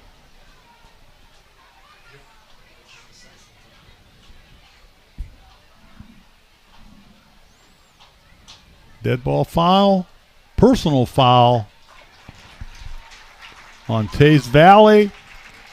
And half the distance. First down to the 6-yard line. As we take a look, watch the end of the play. Spots. First of all, McFrederick does a nice job of extending the play. Now he is down. And there was a little extracurricular activity at the end of the play. Spots again. Bounces outside. Gets into the end zone for a touchdown. The second touchdown of the night for Caden Spots, the sophomore. These Arrows aren't going away quietly, Coach. Oh, gotta love it. Gotta love it. Here we are at the big stadium. The lights are on. The band's playing. The fans are excited. Ashland scores. This is going to be a ball game. This is turning into a ball game. 2:15 to go in the third quarter.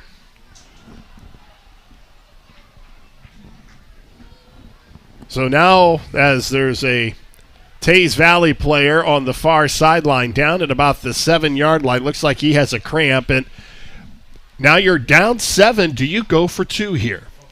It's early. You still have the whole fourth quarter. I think I kick it. That puts you down by 6. A touchdown and the extra point will win the ball game for you. There we take another look at the touchdown run by Spots, his second of the night. His second of the season. And you can sense growing confidence. You've talked about confidence all game long with this Ashland offense and the defense for that matter. But the offense is starting to figure some things out. It's amazing what a couple first downs will do for your ability to move the football. They get a couple first downs, those linemen start believing in themselves, and we're right back in this ballgame. Go for one. That puts you down by 6. A touchdown, an extra point wins it for you.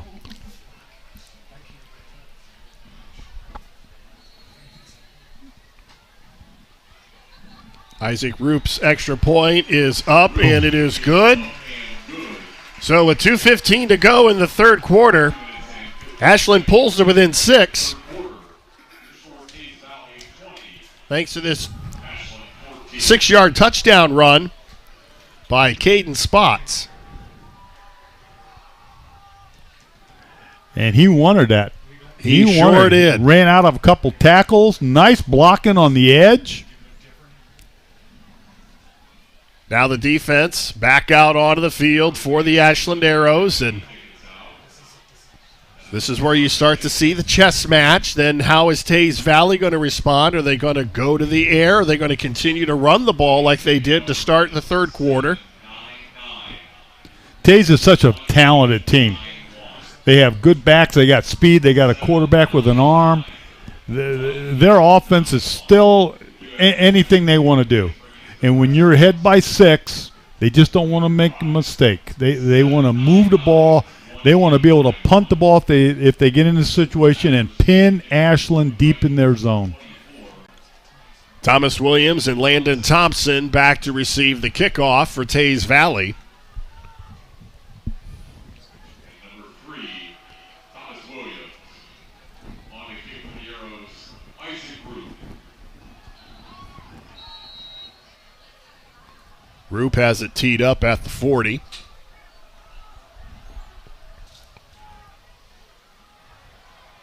And the Arrows are going to turn it over to their defense with 2:15 to go in the third, down by 6.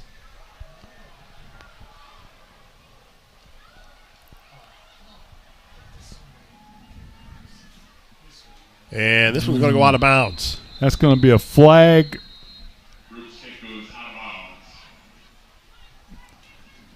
That's going to give Tays pretty good field position.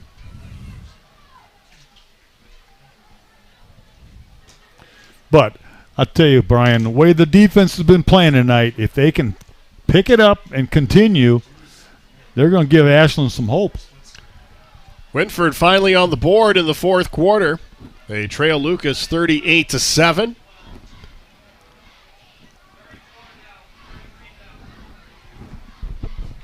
Here, the Ashland Arrows down by 6, 2:15 to go in the third. And Tays Valley with the ball at their own 35-yard line. Tays Valley 2-0 in the young season, and Ashland looking for that first win of 2021.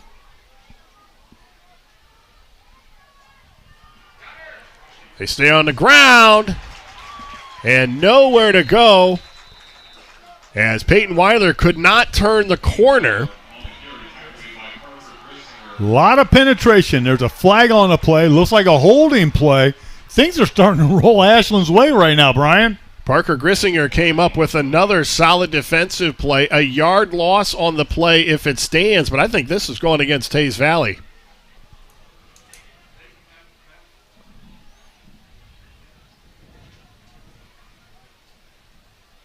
Mark Weber and the Tays Valley coaching staff cannot be happy about this penalty here.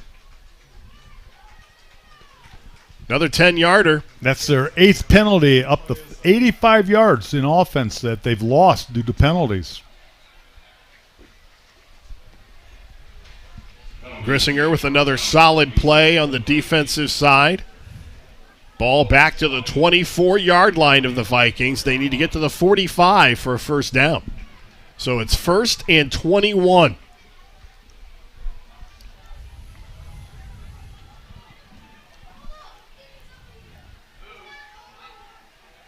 Tyler Love's going to run it, and he gets stopped after about a 3-yard gain at 27. Colin Rohr. That's his 9th carry for 33 yards. At a final, Lucas defeats Winford 34-7. Second down and 17 for the Vikings. Ball will be spotted on their own 28-yard line. Tyler Love was able to find some running room in their last drive, and so far unable to get going there, forcing a 2nd and long.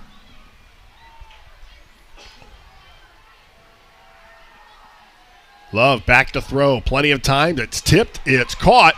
And that gave the defender time. Ball on the ground, and Ashland says they have it. And they do at the 25-yard line. The ball was tipped and caught by Peyton Weiler, but then he fumbled.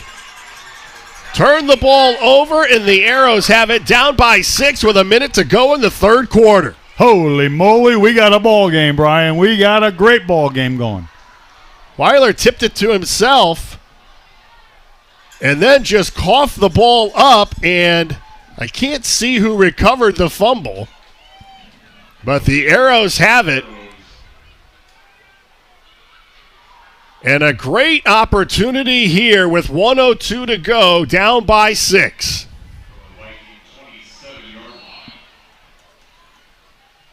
Ball at the Tays Valley 27. Well, you talk about a confidence boost. If they can punch it in right here.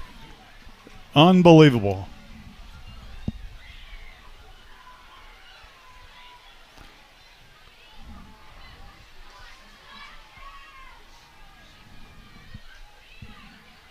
McFrederick rolling to the near side. It's caught. Another flag comes in.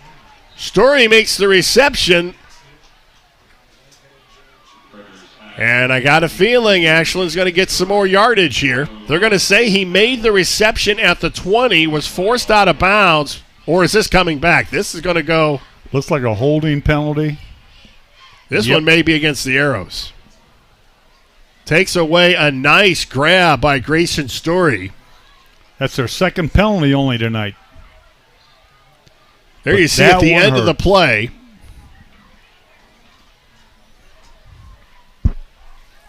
The offensive lineman rolling to the near side, a block in the back. So it makes it 1st and 21 as the ball is spotted at the 38-yard line, as we're under a minute here in the third quarter.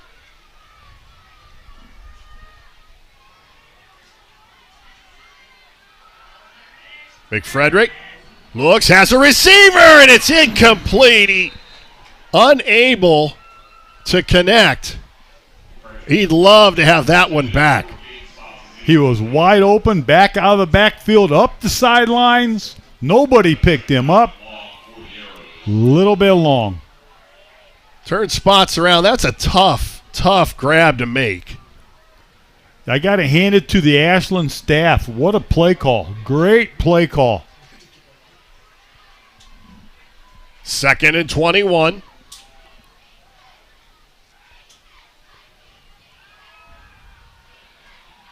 McFrederick steps up, and again another low pass. And this one falls incomplete. We're in a situation now, 3rd and 21. Do you go for the first down? Do you go for the touchdown? Do you punt them? If you don't make it, keep them deep in the hole. You've counted on your defense a lot. What's going through the mind of Coach Cedar right now? Braylon Hyder was the intended receiver. 3rd and 21.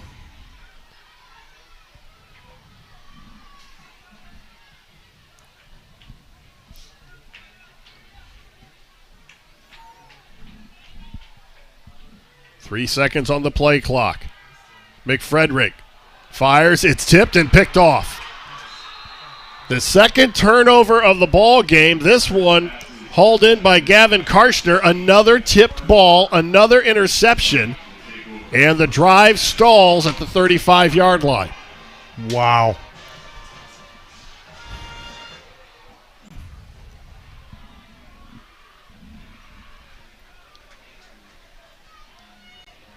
The first interception of the season for Gavin Karshner.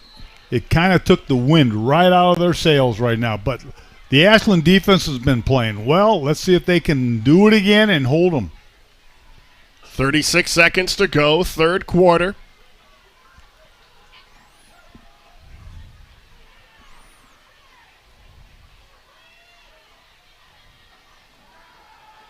Love with time. And it's picked off. Far sideline. Another turnover, and the Arrows get the ball back inside the 25-yard line. Johnny Metzger comes up with the pick, and the Arrows are back in business with 29 seconds to go in the third quarter. And we're looking for the big play from the defense, and we got it tonight. They tried to run the wheel route where you bring a back out of the backfield and run them up the sidelines. Ashland wasn't going to let them do it, picked it off. Well, and that wasn't a tip ball. That was just a poorly thrown ball to the far sideline. And Love turns it over, and the Arrows get it back at the 26 with 29 seconds to go in the third quarter. The Arrows with another opportunity down by 6. McFrederick swings it out near side. Maffitt makes the catch, but nothing doing after the play as Karshner makes the stop. And that is probably going to be the final play of the third quarter, as they're going to let the clock wind down. Ashland down by 6 as we head to the fourth quarter. You're watching high school football live and free exclusively on the OH Report.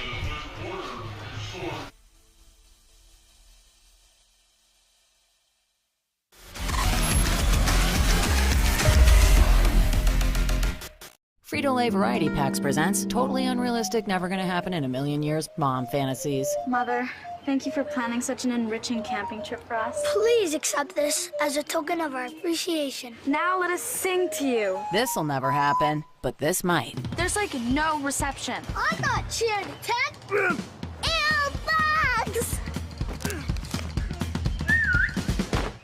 Dibs on the Fritos.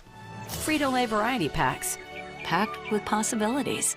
Instead of paying for some big-name spokesperson, Kasasa Checking gives that money back to you in cash rewards. In fact, you just bought me this cup of coffee. See how that works? Amazing! Free checking, cash rewards. Take back banking with Kasasa.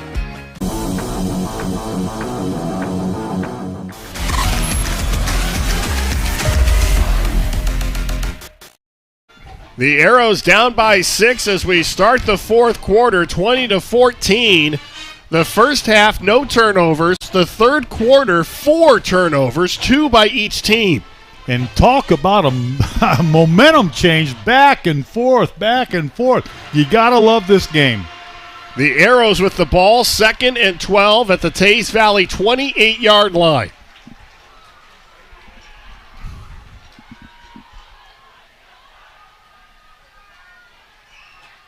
McFrederick looks left side, fires toward the end zone, and it's incomplete.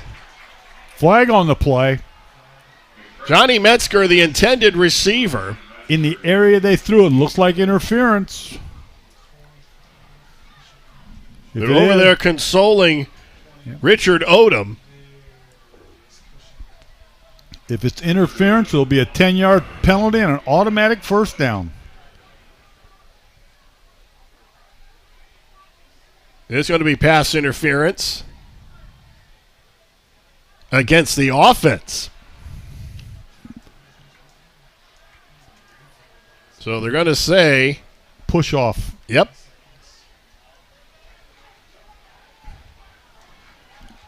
When you're running downfield and the defender's in front of you and the ball's in the air, you have a natural tendency to stick your hands out and just push that guy away a little bit. Looks like he got his hand caught in the cookie jar that time. So the penalty moves the ball all the way out to the 43-yard line. So that makes it 2nd and 27. Neither one of these teams likes it easy. Left side again, it's incomplete. This one well overthrown. He was looking for Metzger again down the far side. Neither one of these teams likes They like to have their back against the wall. Yeah, they are throwing the ball. I like this brand of football. You're running it. Things are happening. Turnovers, fumbles, momentum change. Tays Valley went up by a couple of scores, and you thought that this might be the time where they pull away, but Ashland would not let them. Ashland now with a chance for the second time to take the lead, and they face a 3rd and 27 from the 43-yard line.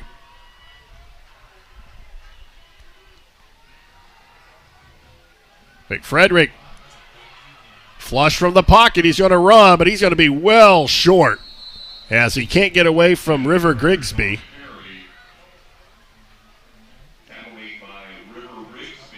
So that's going to bring up a 4th and long. Decision time. Do you punt, keep them in the hole, and the way your defense is playing, let them go force Tays back? Well, with the propensity we've seen for turnovers here, I think this is a no-brainer. I think you punt it, and you try to pin Tays Valley deep, and you give it to your defense. You think you're right, Brian. The punt team's out in that wide-open formation. Isaac Roop standing, and he'll kick it from midfield. Harrison Payne catches it and downs it at the 4. So Tays Valley with the ball and a 6-point lead. Ashland with 2 opportunities there in the 3rd quarter, now into the 4th quarter, to take the lead, and is that going to come back to haunt them? Yeah, anytime you miss a scoring opportunity, and first of all, it puts a little more pressure on your offense the next time they go out there because you got the clock starting to work against you a little bit. But the best thing Ashland's got going for them right now is that defense that's out on the field. If they can bottle this team up, they're going to get the ball back in good position with some time on the clock and see if they can't get a touchdown. They spot the ball at the 5, so it'll be 1st and 10 for the Vikings at their own 5-yard line. They have not excelled in these situations where they've been pinned deep. That's a long field out there. They stay on the ground and give it to the first back through, and he gets maybe a yard.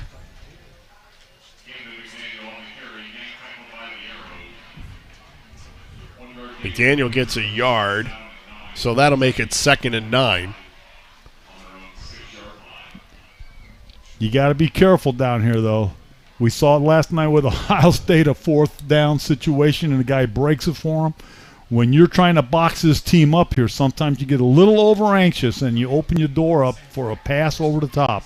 Well, and this is where we talked at the beginning about being disciplined. Tyler Love from the shotgun is going to roll to his right. Defense turns him back into the 10-yard line.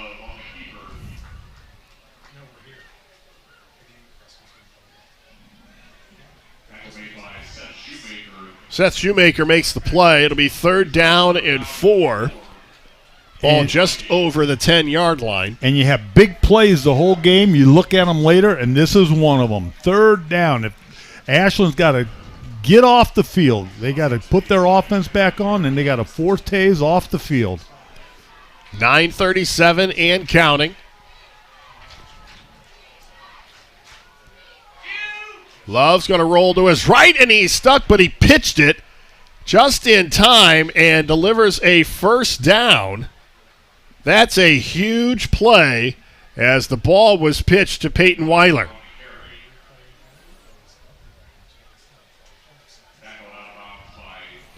That's the first time they pitched the ball in that option. Ashland's been doing a good job of forcing the quarterback to run it to the inside.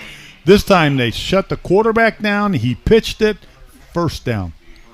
Caden Schmitz makes the play for the Arrows, but it's a fresh set of downs for Tays Valley at the 22-yard line. They stay on the ground. That's Thompson.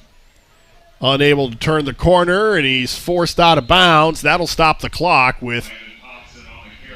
Actually, they're going to say forward progress was stopped, and now the clock will stop with 8:52 to go.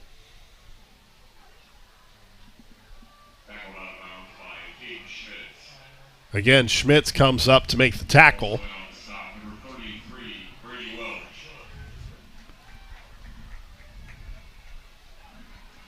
So a gain of 4, second down and 6.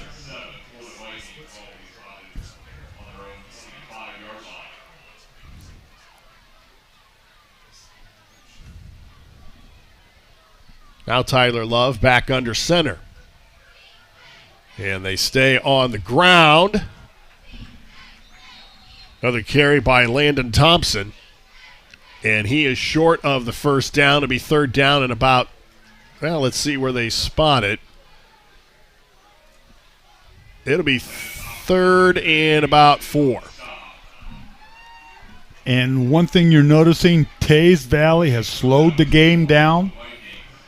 We have a play-action clock in the back that says 19:18. They're going to let that wind down as far as they can. They do not want to give Ashland the ball with any time on the clock. Third and 4 from the Tays Valley 28.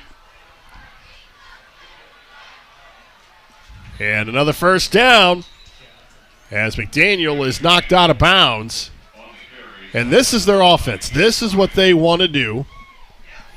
They're controlling the pace of the game right now. Taking 3 plays to get a first down. It eats up a lot of clock time. And they string one first down after another. They're in no rush. They're going to take their time and just kind of mosey down the field. Tyler Love now up under center as they go to a single back in the backfield. And they will run the ball. Now a pickup by Karshner up across the 45 to about the 46. So a gain of 8 on first down. I can see if there's another first down given, Ashland needs a timeout. They got to get their defense regrouped out there, bring them back together, get them doing what they did earlier in the ball game, shutting them down.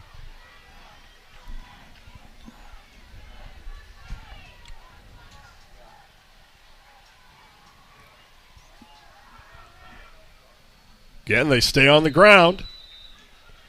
And McDaniel is going to get another first down as he gets to the 49-yard line.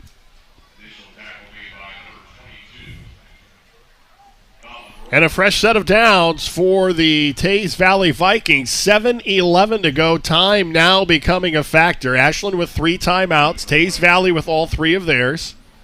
And what people don't understand is every time you move the markers, that's another 2.5 minutes taken off the clock by this offense.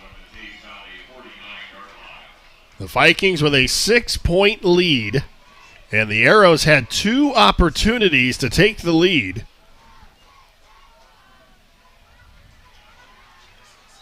Another turn around the right edge by McDaniel, and now they're just going to give it to their workhorse. 10 carries, 46 yards for the young man. Gain of about 4 to be second down and 6.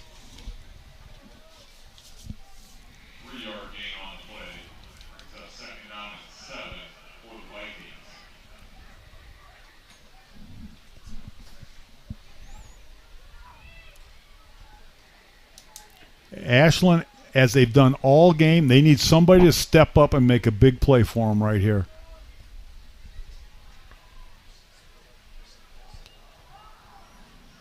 Back to the ground, another first down and then some. Inside the 25, down to about the 18-yard line. A first down by Peyton Wheeler.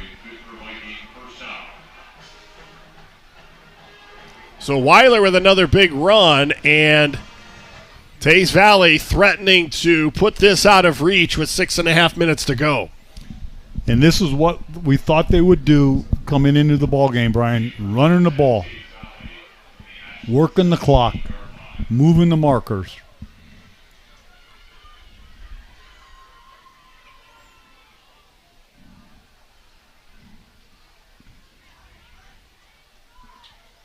Tays Valley letting that play clock wind down. McDaniel, nowhere to go. He's dumped at the 24. Nice play defensively by Demarion Dennison. And that's what this defense, they need somebody to pick it up. Somebody needs to make a play. This is where in practice you practice stripping the ball from the ball carrier. You gang tackle him. The first guy that meets him stands him up and hangs on to him. Everybody else attacks the football. You go for the football. You pound it. You hit it. You do anything in your power to get that ball out of that ball carrier's arms. The Arrows need a big play from their defense. 2nd and 14 from the Ashland 21. Run the option to the far side. It's pitched. And Weiler again. Not much after the pitch.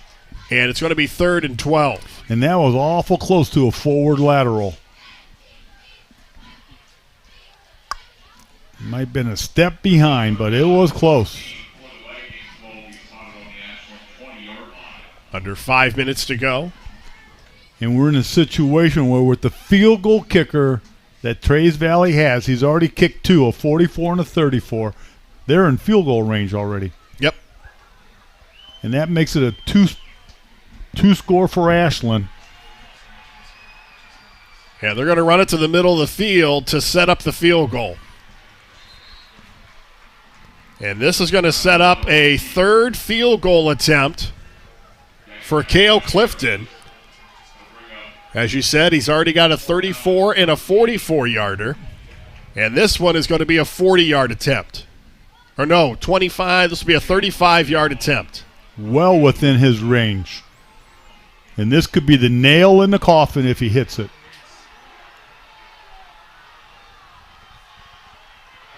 Oh! Kick is up, and it is good. They almost got the block. But Cale Clifton, 3 field goals on the night, and that could have sealed it right there. It's unbelievable. The young man comes in. He's only in for 3 plays. He's got 9 points on the board, and that leg might win the ball game for him. Number 22. And it's so important, specialties. You know, coaches talk about it all the time. You spend 1/3 your time on offense, 1/3 on defense, and then you work your specialties. They're as important as the offense or the defense. And Tays Valley proved that tonight. 3 field goals, 44-yarder, 34-yarder, and a 35-yarder. This kid's got a nice leg, and he's a junior. And I don't want to say much, but Ashland's had pressure on him. That one almost got blocked. I don't know why that didn't get blocked. I have no idea how Ashland could have missed that one. But that was unbelievable. So now let's see what the Ashland offense can do. They need points, and they need them quick. Now, they don't need 2 touchdowns. They need a field goal of their own, and they need a touchdown, but they need some kind of points on this drive. They've got 3:50 to go, 3 timeouts, and they're down by 9. And Tays is not kicking it deep this time. And they're going to get it in decent field position, just shy of their own 40-yard line. Now, thinking ahead, if you're stopped, but yet you're within field goal range, you go ahead and kick the field goal, and then you come back and onside kick it, try to get the ball, and go in. Or if you're down there in good position, you go ahead and get the score. But no matter what happens, if you score, you're going to come back with an onside kick. They spot the ball at the Ashland 40, 60 yards away from the end zone. And this is showtime. This is showtime.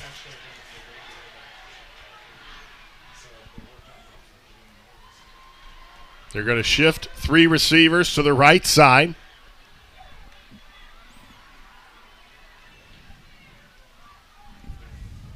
McFrederick, swing pass near side. It's a lateral. They're going to throw it wide open to Grayson Sturry. Touchdown for the Arrows, 60 yards. And the Arrows are not going away quietly. Wow. You said talk they about needed a points little quickly. momentum change. That's it. Grayson Sturry with his first touchdown reception of the season was wide open. What a play. What a play. What a pass. Caden Spots delivers a strike, and he was wide open. 60-yard touchdown. An all-important extra point. The kick is up, and it is good. So the Arrows, with 3:36 to go, pulled it within 2. Now the question, do you need the onside kick? Well, the way Tays Valley's been running the ball, controlling the clock, but Ashland's got 3 timeouts. You can kick it deep, timeout after the first play, timeout of second, but if Tays Valley strings together a couple first downs, you're in trouble. So what I would do, I would try the onside. Hate to say it, but I think as a coach in the past, I tried the onside kick a little bit. Try to go for the possession, and if you don't get it, you do have the 3 timeouts. Yep. There you see the pitch. Wasn't the prettiest pass in the world, but it got there. They got a couple. That is awesome. You practice those plays, hoping you don't have to run. Then here it is, lateral pass. Tays Valley looks like they're going to anticipate the onside kick. What a ball game! They got everybody up.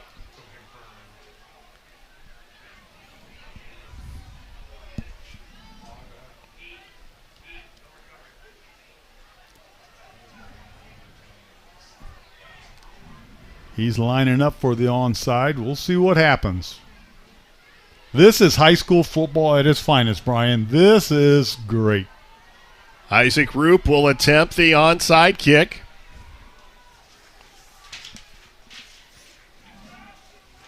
Both teams with their teams up. The key is the bounce.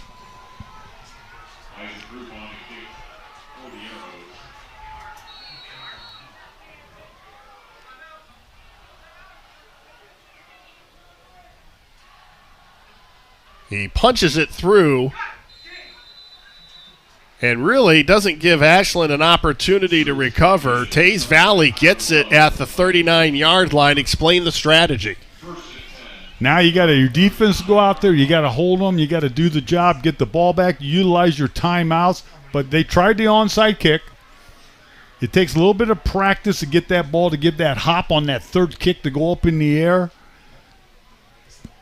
So Tays Valley gets it at their own 39-yard line. And right now, as soon as this play is over, I think you call timeout. You call timeout. You utilize your 3 timeouts right here. You need as much time on the clock when you get the ball back.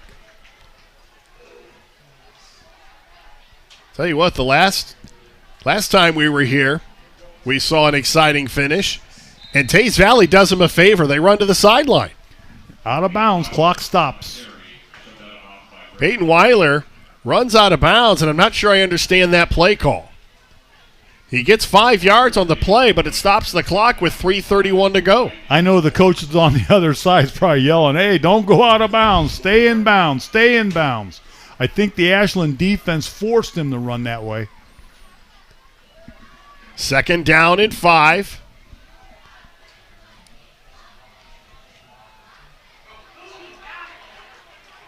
Not much going there on the run by Landon Thompson. And they'll stop the clock with... No, they're going to let it go. No, there's your timeout. There it is. It took a couple seconds to get it called, but they'll stop the clock with 3:16 to go. It's now 3rd down and about, well, we'll call it 4. And if there's a play of the game, this might be it. Ashland has got to... If you stop them here and you force them to punt, that's what you're looking to do. Boy, that first carry of 5 yards, but getting out of bounds, saved a timeout for Ashland. And now Ashland with 2 timeouts. The defense needs to come up with a stop here on 3rd and 4. Now let's play Mark Weber here. Do you run the ball, or do you perhaps try a play-action pass? No, I run the ball. You take the ball, you run it. The clock's going to keep running. It's going to force Ashland to use a timeout to stop it. If you get a first down, it's better for you. My question is, if they don't get it, do they punt or do they go for the first down? Well, I would think close to midfield, you would have to punt. You want to make Ashland go the length of the field, or at least as far as you can. I think you're right, Brian. 3rd down and 4 from the 45. Weiler runs out of bounds, but he gets the first down first. Weiler in a running situation gets out of bounds, but he gets the first down.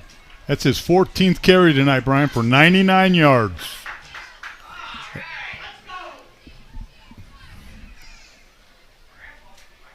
.312 to go. Holding penalty. Uh-oh. Oh, boy. That's going to back Tays Valley up. Another 10 yards. That's their 9th penalty for 95 yards tonight. So instead of a first down, it is now 3rd down and 13. That could have been the play of the game right there. Check mark that. Put a check mark beside that play right there. Now you come out flinging it. Trips to the right. Love back to throw. All kinds of time. Now he's under pressure. Fires, and it's going to be incomplete. And the defense holds. And we got a ball game. They force a punt with 3:04 to go. Hold on, it's not over yet. The penalty gives the Ashland defense another chance and forces a bad throw to the far side of the field. Holding again. Decline. Force them into. So they're going to worry about the clock there. They should get pretty good field position. Metzger will be back to receive the kick. And the nice thing is they got 2 timeouts. They still have 2 timeouts. Brody Boardman back to kick for Tays Valley. He's standing at the 20. What a ball game here in week 3. A short kick, but it takes a Viking roll. And it's going to be almost out of bounds between the 27 or 28, 29 yard line. So the Arrows, 2:53 to go, down by 2. They'll have it 1st and 10 at about the 32-yard line. What a finish we could see here for the Ashland Arrows. They're going to get their 3rd opportunity in the second half to take the lead. And I'll tell you right now, they're not going to turn the ball over to them. They're in 4-down territory. This Ashland team needs to score. If they got a trick play in their bag, they're going to pull them out. They're going to do everything they can to get down that field. 1st and 10 from the 28-yard line. Trips to the left.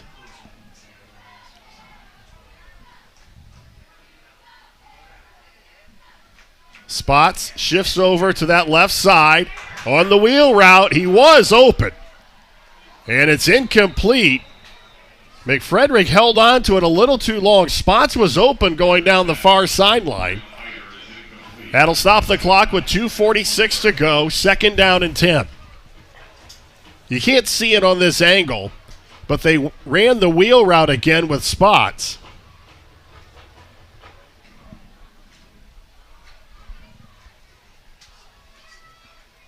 Tays Valley 23, Ashland 21.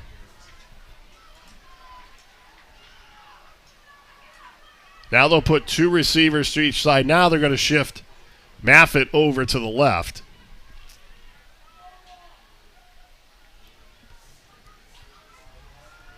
McFrederick feels the pressure, comes to the near side. and able to get a little bit of positive yardage up to the 32-yard line. Crunch time coming, Brian. Crunch time. He doesn't get out of bounds to stop the clock, though, so it's now 3rd down and 6 with 2:20 to go. And this looks like the play of the game. Now, if Ashland doesn't make it, I'm pretty sure they're going to come back and try it on 4th down.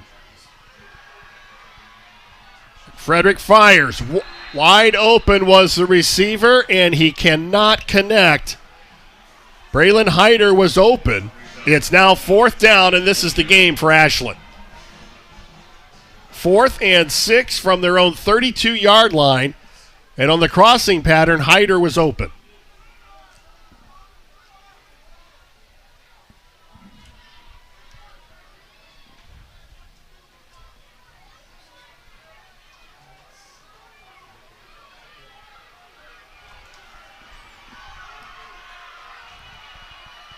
McFrederick on 4th down. Flush from the pocket. Needs the first. He's going to run it. Oh. And I don't think he got it. He tried to stretch the ball out and got to about just over the 37-yard line, but he needed to get to the 38. I don't think he got it. Ashland trying to help them with the spot, but it's a yard short.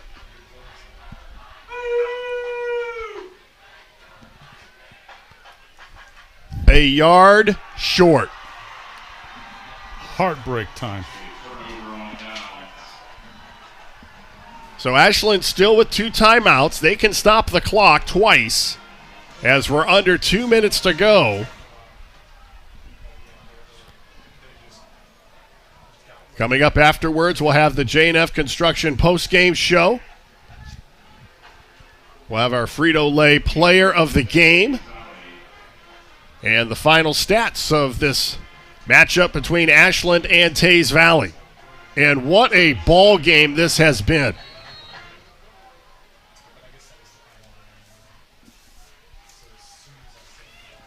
Can the Arrows defense force a turnover here? Look like they're going to go into victory formation. Tays Valley's not going to do anything stupid. They're going to have simple handoffs, quarterback sneak. Well, Tyler Love's going to break away and get out of bounds. I think he had enough, though, for the first down. He gets down to the 24. So it's another first down, but it stops the clock. It would have stopped the clock anyway to move the chains.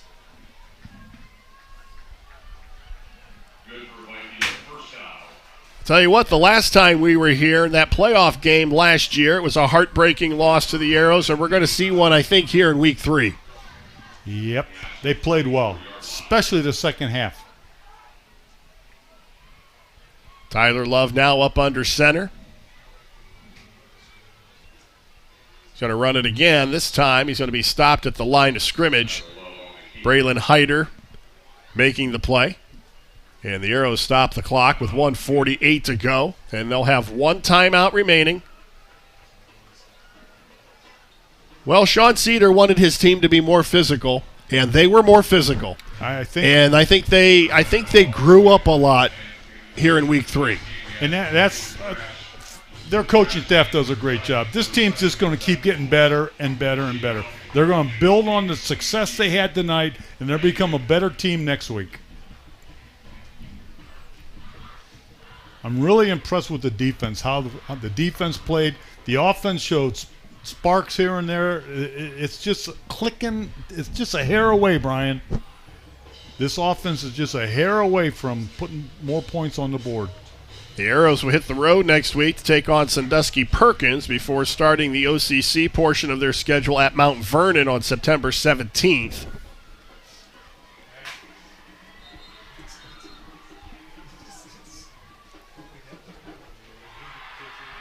They can stop the clock one more time. 2nd down and 10 from the Ashland 24-yard line.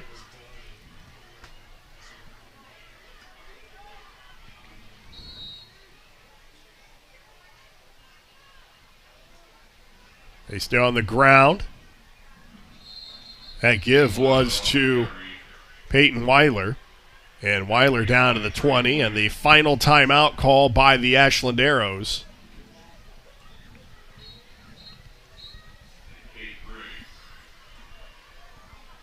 Ball now at the 20, 3rd down and 6. Tays Valley's got 2 plays to get the first down. I'm pretty sure they're just going to line up in their power formation, try and push through that line. Looking ahead to next week, Tays Valley will travel to Fairfield Union to take on the Falcons.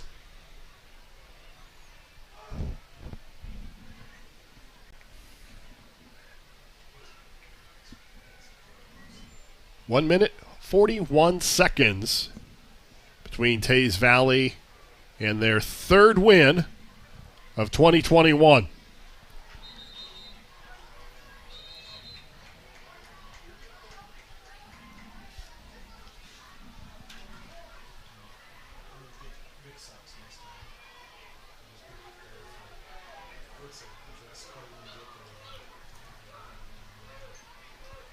Hard-fought ball game.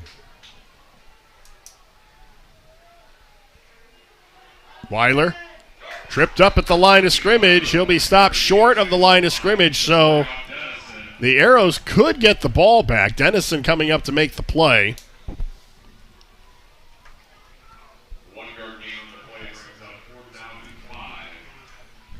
Clock. The 30-second clock just started, so it's at 26 seconds. There's 1:17 on the game clock. There's a good chance the coach will call a timeout with 1 second left on the clock. He's going to work it all the way down, bring his team over, tell them we got 1 play to go.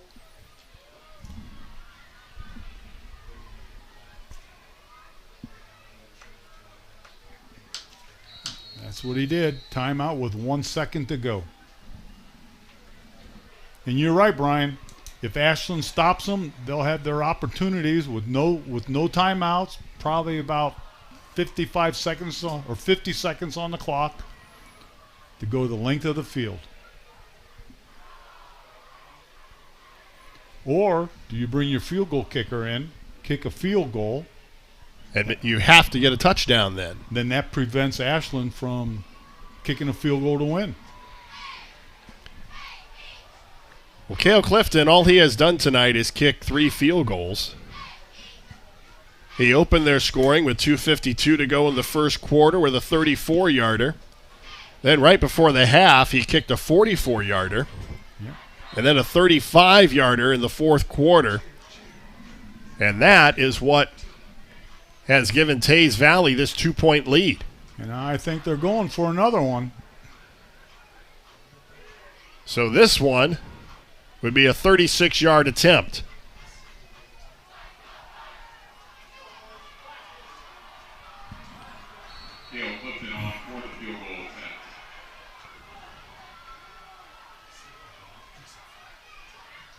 Kick is up. It's got the distance. And it is no good. So the Arrows still alive. 49 seconds to go. And Cale Clifton with a missed 36-yard attempt. He had the distance, and he just did not have the accuracy. So all the Arrows have to do is get into field goal territory.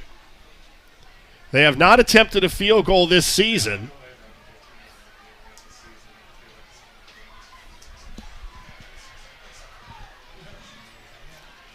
Why am I not surprised that this one's going right down to the wire?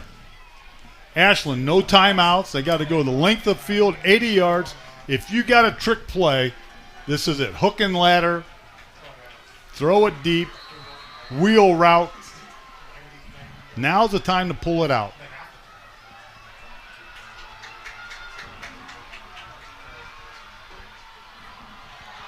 Landon McFrederick on the receiving end, and it's incomplete, and he's looking for a flag. Landon McFrederick, as we said last year, was a wide receiver. They line him up at receiver on that play. He wanted a flag and did not get it. But I'll tell you what, he had a step on him. The ball was a little bit short. Good defensive play. 41 seconds to go. 2nd down and 10. McFrederick back at the controls on the offense.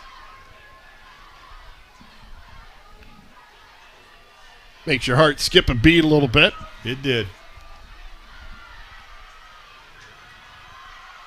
McFrederick over the middle, and that was almost picked off. It was in and out of the hands of Thomas Williams. You're throwing in an area where Tays Valley's got 5 guys deep. That ball goes in the air. Everybody's running to it.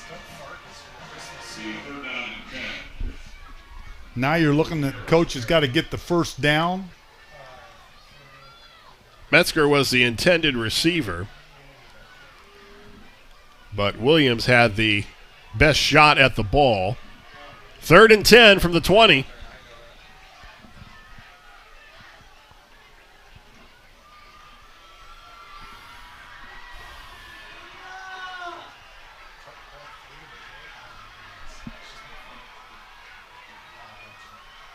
Maffin in motion to the far side.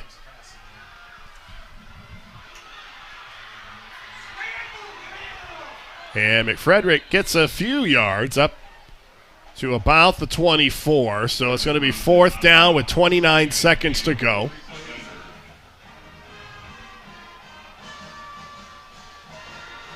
Fourth and a long 6. And this is a situation where with 29 seconds, if you're going to throw the ball, you don't take a sack. You got to wheel it. You got to throw it. It's 4th down. This is the ball game right here. Well, he has also shown the ability to run the ball with his speed. Drops back to throw, has some time. Get the first. And he's going to be stopped short of the first down marker. That is the final play of the ball game. Ashland had their opportunities in the second half, but they could not get the offense to get them the lead against a very stubborn Tays Valley team. And let me tell you, this was an exciting game, Brian. This was an outstanding game. You know, and what's happening now, Ashland's going to go 0-3. They're going to go 0-3, but there's a lot to build on from tonight. There's a lot. You know, your offense started gelling. They're getting a little bit of confidence. The defense is playing very well. If it wasn't for a few mistakes, a bad snap, an interception. Now, if you remember back to 2019, the first season for Sean Cedar, they struggled early in that season as well, but they finished strong, going 4-2 in the OCC and 4-6 overall. Can they do that again here in 2021? That's the final play of the game, and Ashland will fall to Tays Valley 23-21. We'll take a timeout and come back with the J&F Construction postgame show. Right after this, you're watching high school football live and free exclusively on the OH Report.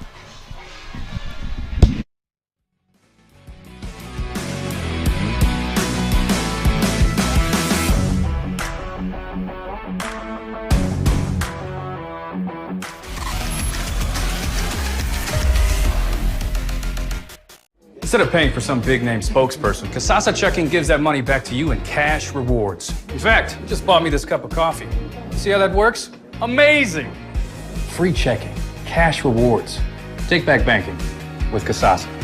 Frito-Lay Variety Packs presents Totally Unrealistic, Never Gonna Happen in a Million Years Mom Fantasies. Mother, thank you for planning such an enriching camping trip for us. Please accept this as a token of our appreciation. Now let us sing to you. This'll never happen, but this might. There's like no reception. I'm not cheering attack. Ew, bugs! Dibs on the Fritos! Frito-Lay Variety Packs, packed with possibilities.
As we continue with our J&F Construction postgame show, we're joined by the Frito-Lay player of the game, Cale Clifton, the kicker for Tays Valley.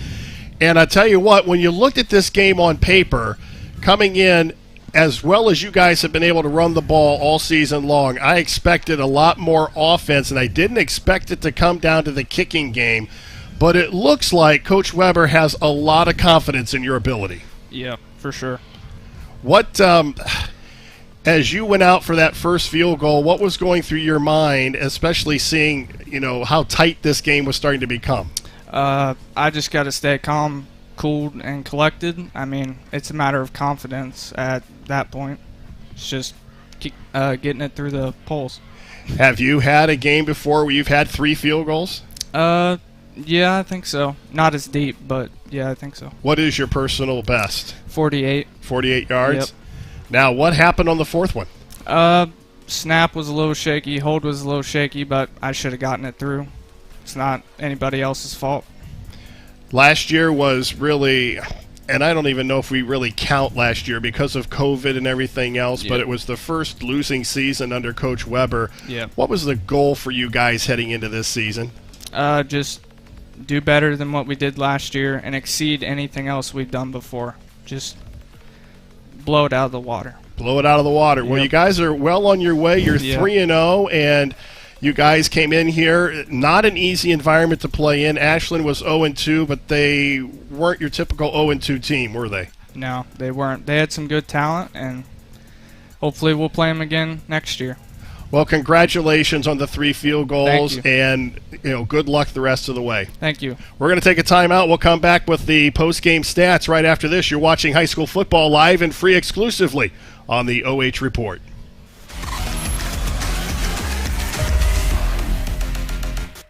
Frito-Lay Variety Packs presents totally unrealistic, never gonna happen in a million years mom fantasies. Mother, thank you for planning such an enriching camping trip for us. Please accept this as a token of our appreciation. Now let us sing to you. This'll never happen, but this might. There's like no reception. I thought cheer to attack. Ew, bugs!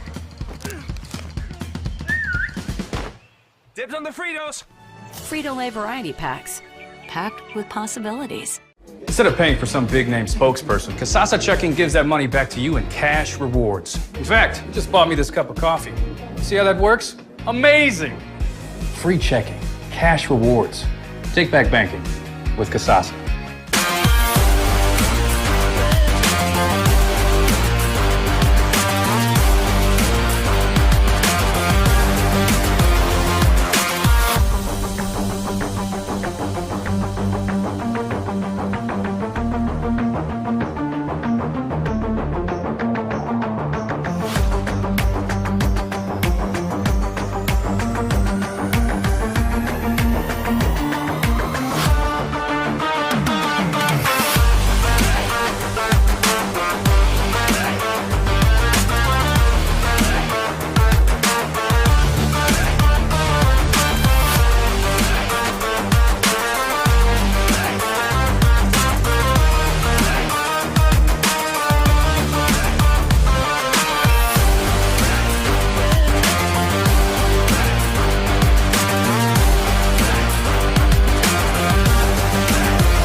We are back with more of our J&F Construction post-game show. Brian Harder along with Bruce Wyrick. And I tell you what, that one came right down to the wire. They're going to not let us in here anymore if Ashland's going to continue to lose close ball games when we're here in the stadium. Yeah, the last time we were here, it came down to a full field goal late in the ball game. And this one here, do they get any exciting, Brian? Oh. And this is why we do this. This is why we do these games, for the excitement like we had tonight. Well, and it sounds like a cliche, but this is why you play the games, because when you looked at this game on paper, Tays Valley had mowed through the first 2 games of the season. Ashland struggled, especially last week, but you have to give the Arrows coaching staff and their players a lot of credit. They came out tonight, they completely forgot about what happened in the first 2 games, and they played extremely well, and they gave themselves opportunities to win the ball game. Now they just have to get over the hump. This is a young team. And you've lost a lot of kids from last year. They're young on the field. There might be some seniors on there, but this coaching staff is going to pull these kids together. And they got the leaders out there. We saw them. We saw them out there tonight. They got the trick plays. They got the arm. All the pieces are in place. They just got to pull it together. Now, as we take a look at the final numbers, Sean Cedar is going to have to be a little happier with what he is seeing from his offense. 416 yards the defense gave up to Tays Valley, but they got 176 total yards, which is a little bit more in the Again, these aren't your dad's Arrows by any stretch of the imagination, but they're making some progress. They had 12 first downs, 176 total yards. They were able to run the ball for 108 yards, and that has to be important for Sean Cedar as he looks at the final stats for this ball game. One of the things he talked about with you, maturity of his team, we saw that happen tonight. You know, the first half they came out 1-2-3 punt, 1-2-3 punt. Then they had the big fumble where they missed the snap, little miscommunication. Second half looked like a different ball club.